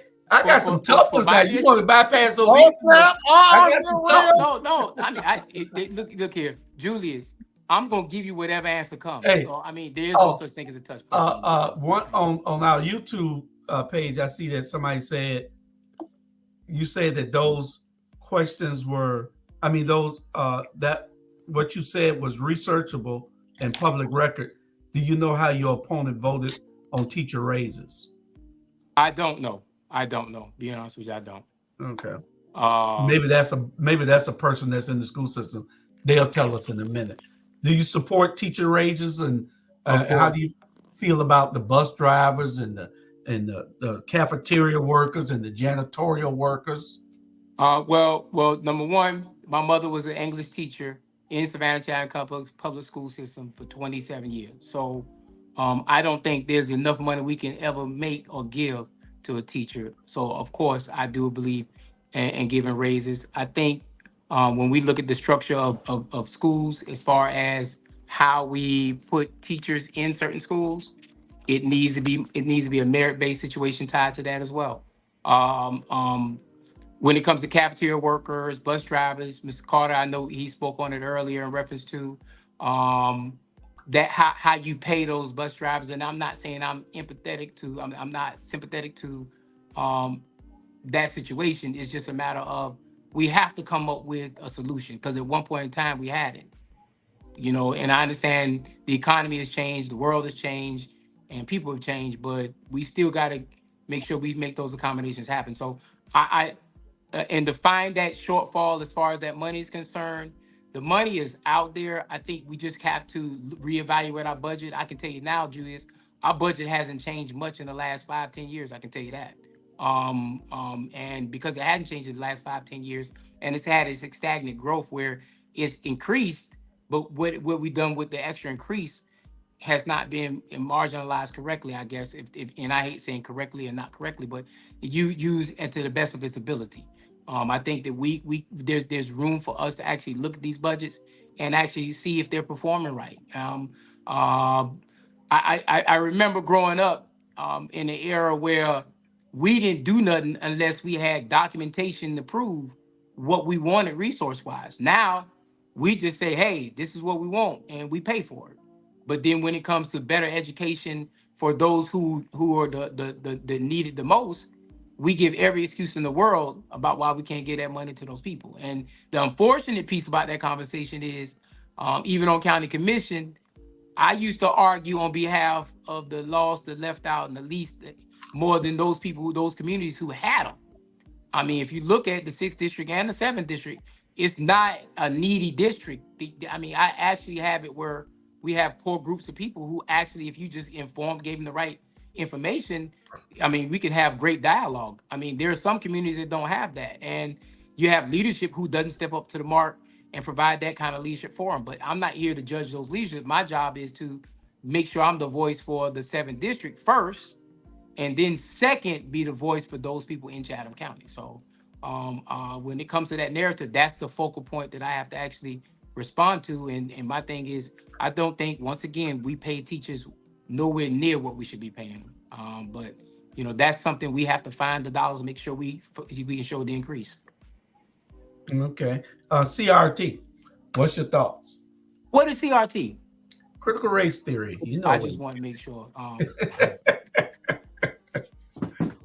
Well, critical race theory come out of the school system. I mean, not the college system. So, I mean, critical race theory was just the term they used to actually quantify whether racism should or shouldn't exist in certain accolades.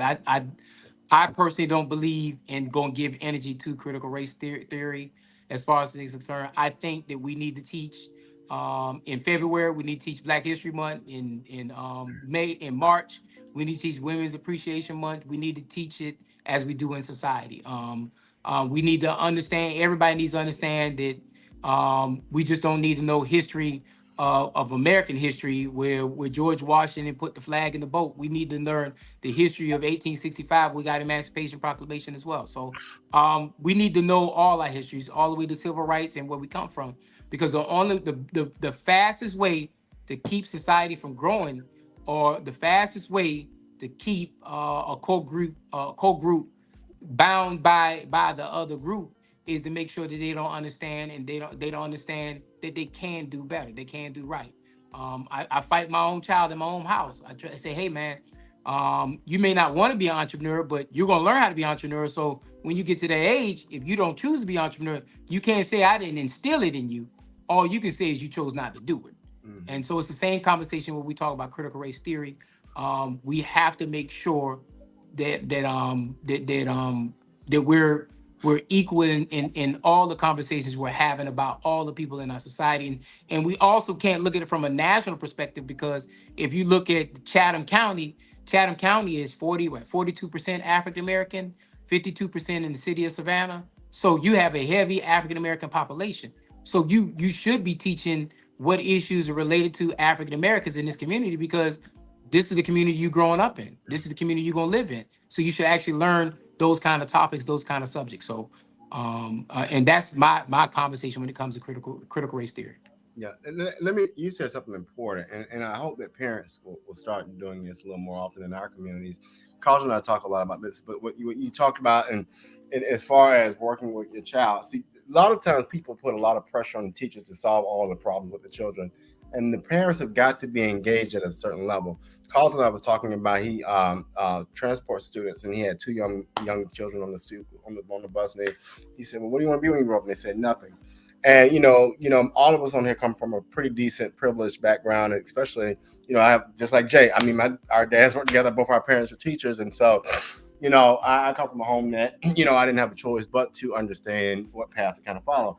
But I just wish that we could find a way to engage parents. I mean, I understand the plights that the students face, but I just hope that one day the parents, and it's not about no fault. We had babies having babies at one point, right? So they don't understand the value or the importance of you're participating not only to get your child in a good place, but for you to have the information to impact policy. But a lot of times our Hitch Village friends and our, I'm old Savannah Fred Wessel friends and all that, they don't necessarily get that. Not applied on them, they just don't understand that pushing. So, all of that, when you're not engaged at a certain level as an adult, it impacts your child, because what happens, and I tell people this all the time, don't let these white teachers tell you about your child. That irritates my nerves. And you go put your turn on really. No, your child is probably the smartest person in the room, finished their work faster because it's smarter. And guess what? If I ain't got nothing to do, guess what I'm doing? I'm going to talk and cut the food. So, I just wanted to put that out there, because there's got to be a real conversation on how we get these parents plugged again. So do we have a youth problem or a parent problem? Both. I think you have a mixture of both. Why do we have a youth problem? If the parents check them, shouldn't it not be a youth problem if the parents are checking the kids the correct way? And Julius, me and you going to debate on this all the way off the sun, even off this thing. What I'm learning as a parent to a 10-year-old, I come at Johannes in my old school, the way my parents raised me, and it don't work. It don't work at all. But when I come up with a little bit of new school, with some of that old school with it, it works. And what I mean by that is Johannes is a visual learner. He's a learner where, me and you grew up in the era. I don't know about Robert, because Robert's a couple years younger than me. I'm gonna just throw that out there. We grew up in the era where do as you told. and when we say, well, why I gotta do it? Because I told you so. And my thing is, we understood the rod was coming. The rod was coming. In this day and age, if the rod come, I go to jail. And so it's a different kind of conversation, it's a different way of reaction, how you have to do it. And you still and see, God didn't say the rod was the switch off the tree. God said the rod is whatever it's going to take to discipline your child. And so to discipline my child, then I take his iPad, his cell phone, it's all his technology. I let him have it. Or I do some of that old school stuff, Julius, that you know of, without doing the cord. I do some of that old stuff that you know of, Julius. I'll take everything out of his room, and he'll be nothing but white walls and a bed. That's it. And the door. And the door. And I'll take the door. I mean, but those are things I still can do. Come on, knock on the door before you come in. Knock on what door? Hell out you up. You ain't in there? And Johannes put a note on the door the other day, and I said, I said, where you? And so I let him go outside on the porch, and I said, hey man, see this chair right here? This is the only thing you can have. This air, right? All this air is yours. You can have all the air you want. Now you can't come back in my house until I give you give you permission to do so. But it's a different kind of generation. I mean, where I'm going at, and we gotta. And I'm not saying we gotta give the children everything, but we gotta start finding ways to meet the kids in this generation. Yeah.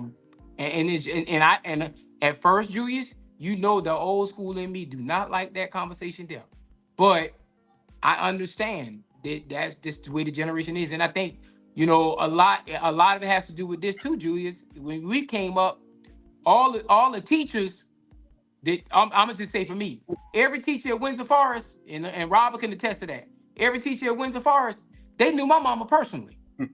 So before I got home, my mom already had the conversation, already taken care of. So bad. It was no discipline issues with me, because my mama took it, and they didn't just do it with my mama, because that just happened to be a relationship with mama, but that the teachers had those kind of relationships in the community, because we all went to the same church. If we didn't go to the same church, we went to church for 5 hours together. We all saw each other, and we knew each other's kids. You Rose child. That I grew up as Rose child forever, or Joe's child. I was never James. I could never every time I run and I talk to anybody, say, Carter, and if you ever run for office, Carter, if you ever run for anything, you don't say who you are, you say who your mama is. You say who your daddy is. Because when you say who you is, they say, I don't know nobody named that. But when I tell them I'm Rose's son, or I'm my grandmother's a Kennedy, or my grandmother grew up on the west side, or whatever those old things, that's how we generalize things, And so I mean that's what Julius, not to ramble too far with the conversation.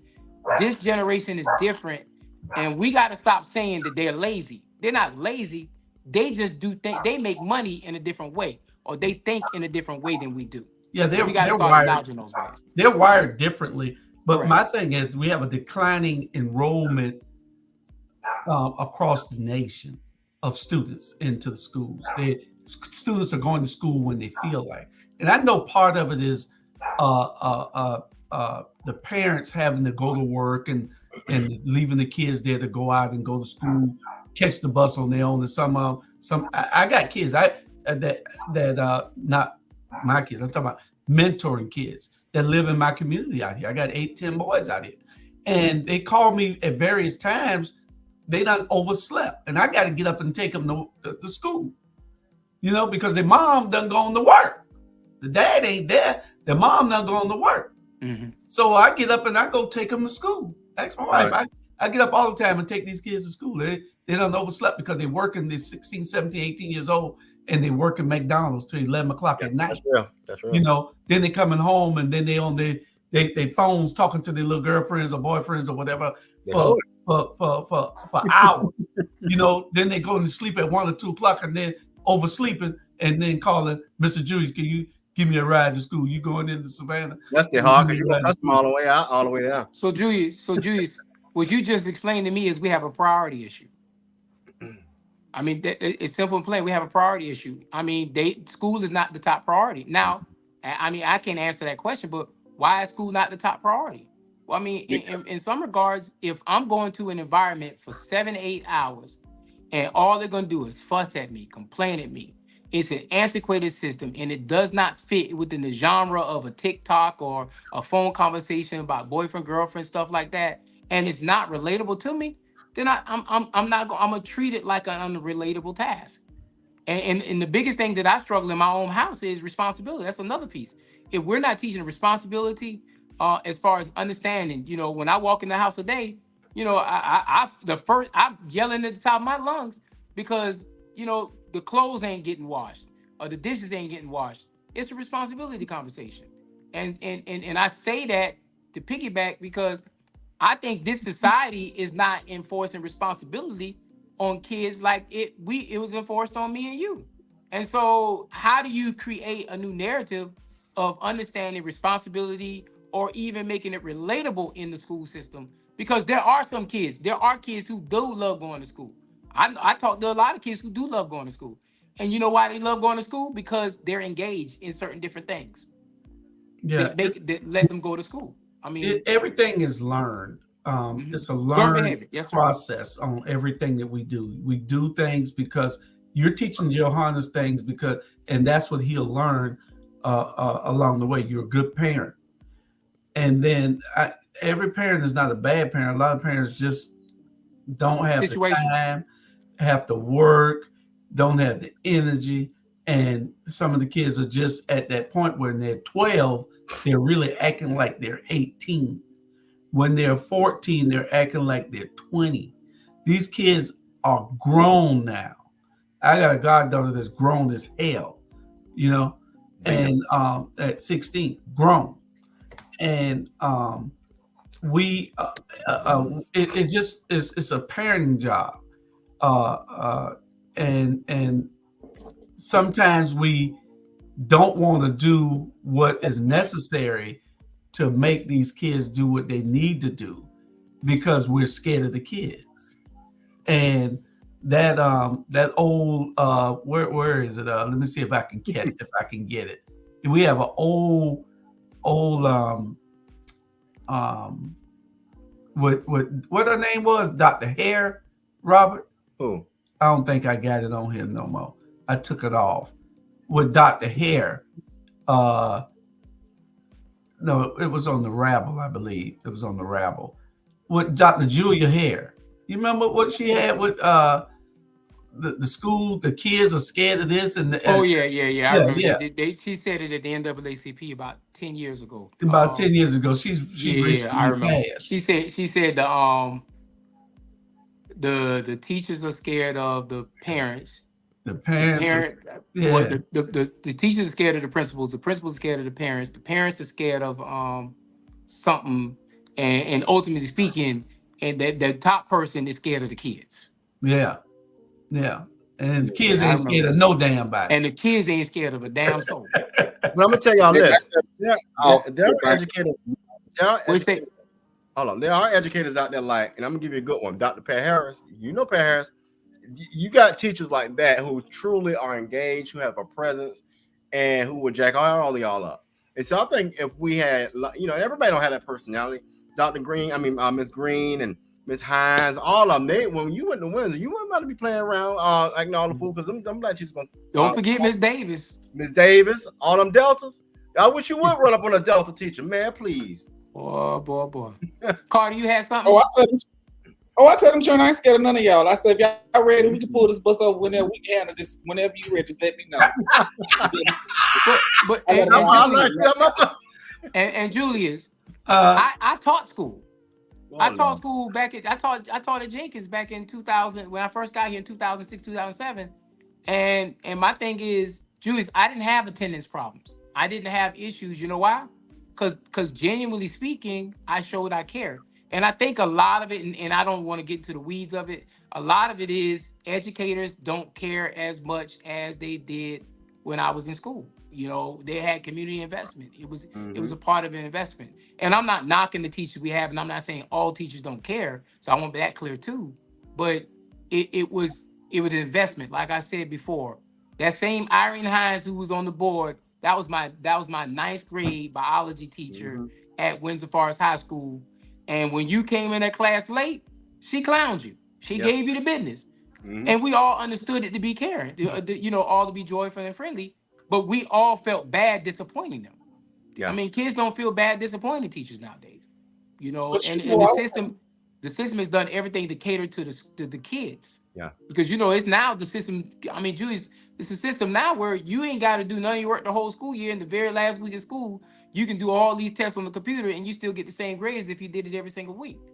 We're creating a system, and this is not just Chatham County, but this is the United States wide. We're creating a system that pacifies and allows kids to get away with, and then these kids become adults, and then society is affected by what we have created. The very same school you was talking about, Windsor Forest, I was speaking with somebody the other day, and they told me that how pre-pandemic, they had a 95% attendance rate for the kids, and now they have a 46% attendance rate. It's like the kids don't come to school, the parents don't care.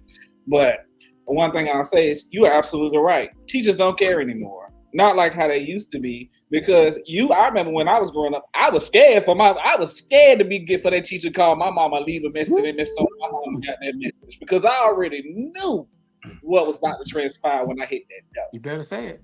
Baby, let me tell you. And when I was a teacher, Carter, I did all that old school. You gonna interrupt my class, I'm gonna interrupt your mama job. And I would pick my cell phone up in class and call that child mama right there in class. Well, ma'am, I'm just calling you because your child felt the need to interrupt my class, so I figure I interrupt your day at work. Man, let me tell you this. Let me tell you how well disciplined I was. Jay, just saying about your mom. Our parents being teachers. Both of us the same. My mom was a teacher, so by the time I got to 3rd grade, I was so well behaved that Miss Singleton, y'all know Shalana Singleton, her mom taught me 3rd grade. She said, I already talked to your mama. She opened her desk. She said, "This paddle right here got your name on it," and she told me I have permission to do it. That's just how well behaved I was. And then we'll come home and get told up, Carlton. But the kids now, when they call, they don't. You ain't got to call them. By the time you done said something to them, they done called their mama. And I'd be like, I don't care if you call your mama. He said, I gotta get out here, blood. Mama, he up here yet. I never get out with a child called their mama. I said something off the wall. To the child, and the child hadn't called their mama. And I was like, person, I don't care if you call your mama. I say, your mama, we on the same page. Your mama with it, I'm with it too. And that's what we need. We need strong-willed people who wants to pour into these kids' life. See, most people would just say, "Oh, I'm not getting involved. I don't care. I'm not going to," And I don't agree with a teacher slamming a kid. No, I I don't don't agree with that a either. teacher I do. bulldogging a kid. I don't agree with it. Touch me now, Michelle. But I don't mind a teacher whipping a kid, but I don't mind. I don't mind a teacher jacking a kid up. I don't mind. They say they don't supposed to touch them. No, sometimes you got to touch these little rascals. Yeah, well, Sometimes you got to. I hear you, but those are conversations that don't need to be public conversation. And No. Same problem. The problem with that now is you got cell phones, and that's the right. minute something transpire, cell phones come out, and we just live in a different society now. I'm gonna tell them the class. All right, if y'all gonna tape this, tape it from the beginning now, because when you get out of line, I'm finna knock a little ass out. Right. Well, I'm gonna ask you a question. How many discipline problems you think happen over at early college or at early college or Savannah Arts Academy? How many discipline issues have at Tybee Island Maritime School? 0 to 1. Why? Why? I'm gonna say not a lot, because those kids can get easily booted back to their home schools if they There you go. It's a zero tolerance. So basically, if you have any discipline issues, you get zero tolerance. Now, why hasn't enough people raised that notion to say, okay, these schools don't have any discipline issues, and if you don't know this, Savannah Arts Academy is top 10 in the state of Georgia. So they don't have no issue, and they're allowed to do that. They also, guess what they don't have, Mr. Carter? They don't have sports. They've also took it where basketball's not over there, football's not over there. It's specific sports not over there. I wonder why those sports aren't over there versus they have lacrosse, they have other sports that are over there. Why is that?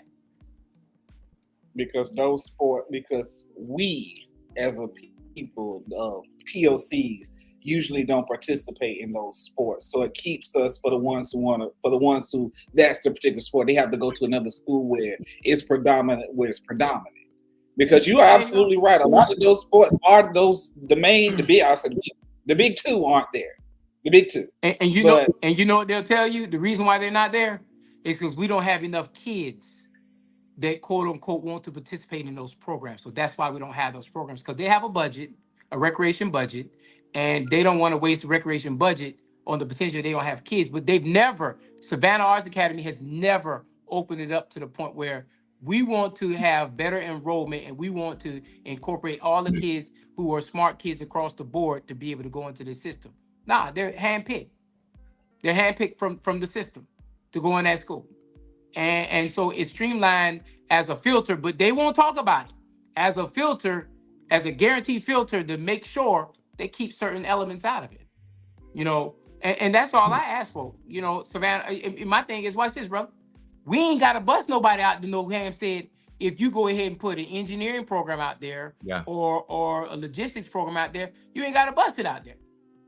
Because you got enough territory. When you build these schools in these rural parts of the county, then guess what? You build it where you can also put a tech corridor tied to it, or a engineering corridor tied to it.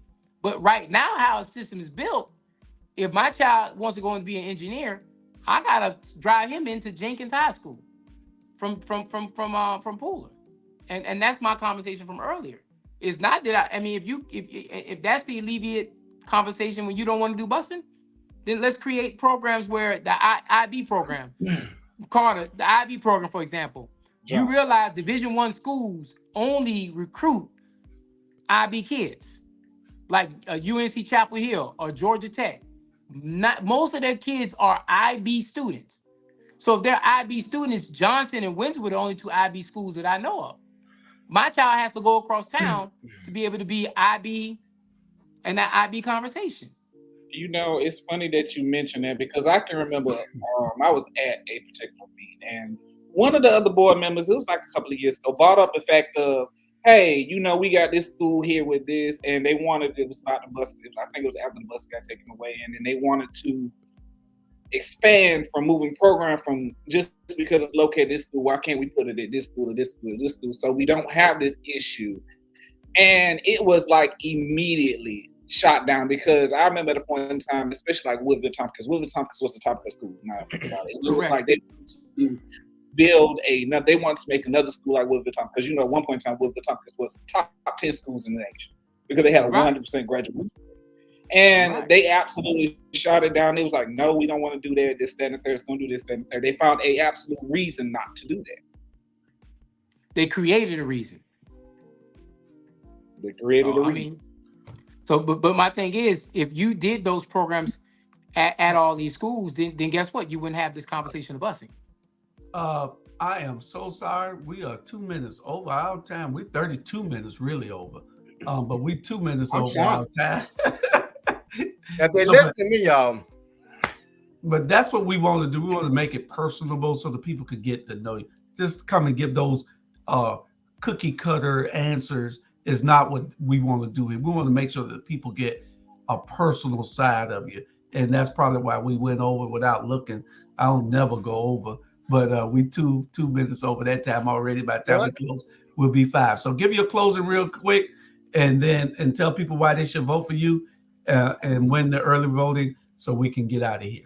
Well, as the person who came before me, I can't think of her name right now, but early voting starts April 29th, and voting is May the 21st. Our names will be on the ballot on everybody's ticket. There won't be any separate party tickets or anything like that. We'll be on everybody's ticket because these are nonpartisan seats. I'm running because I think we need to have a greater stance, a greater voice as far as what represents us on the school board here in the 7th District and in Chatham County. I am not running as an incumbent. The other person is watching as an incumbent, so I'm not going to say I'm running as incumbent. I am running against the incumbent. Okay, Ivan, I got you. I'm running against the incumbent. But I'm not even going to give him incumbent status because he's been missing in action for the last 8 years, as far as I'm concerned. So it's time for change. It's time for an opportunity where we have the right voice for all the people, not just some of the people. And so I'm running to make a difference. I'm running because I have a personal issue with it because I have a family member in my house, a child who I want to make sure he gets the best education. And the society that he has to live in is very important to me. And so I want that society that he lives in has a good education as well. There's a lot coming from the state and the federal side of politics that are going to affect the decisions moving forward. And so we need leadership who is not afraid to challenge with policy that's going to fit the narrative for our community. And so my name is James J. Jones. That's how my name is written on the ballot. And I am running to be the next 7th District Board of Elections, Board of Education member for the Savannah Chatham County Public School System. And if you want to reach me, I have a public number, 912-228-2205. My email address is jay4chatham, CHATHAM @gmail.com. Email accessible, phone accessible. We will be having events in the near future. Our next event is May the 7th. It's planned at one of the restaurants local here. And just keep an eye on my social media page and keep up with those events. And that's all I have to say. Appreciate you giving me the opportunity, fellas, for being here on Saturday. So I'm going to take my jacket off and my shorts off, and I'm getting out there on these streets. Okay. Hope y'all caught that. We'll see y'all next week. Don't forget, tune in 6 o'clock for Pastor Smalls on Unity Political Action Committee page. And I'd say we 5 minutes over already. When it's after 2 hours, the platform shuts down. So hopefully you got that last part of it. We'll see y'all later. All right. See y'all. Like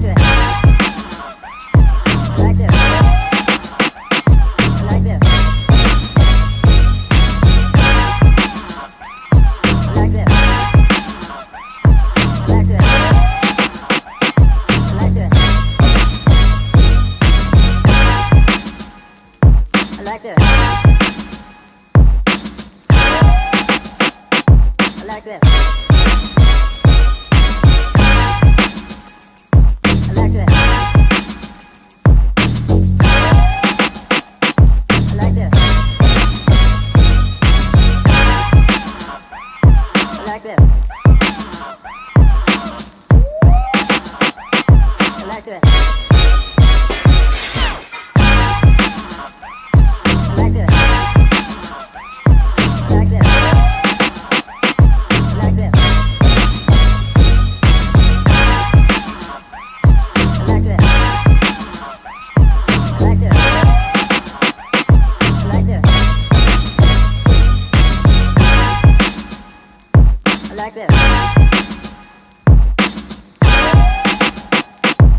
back to that.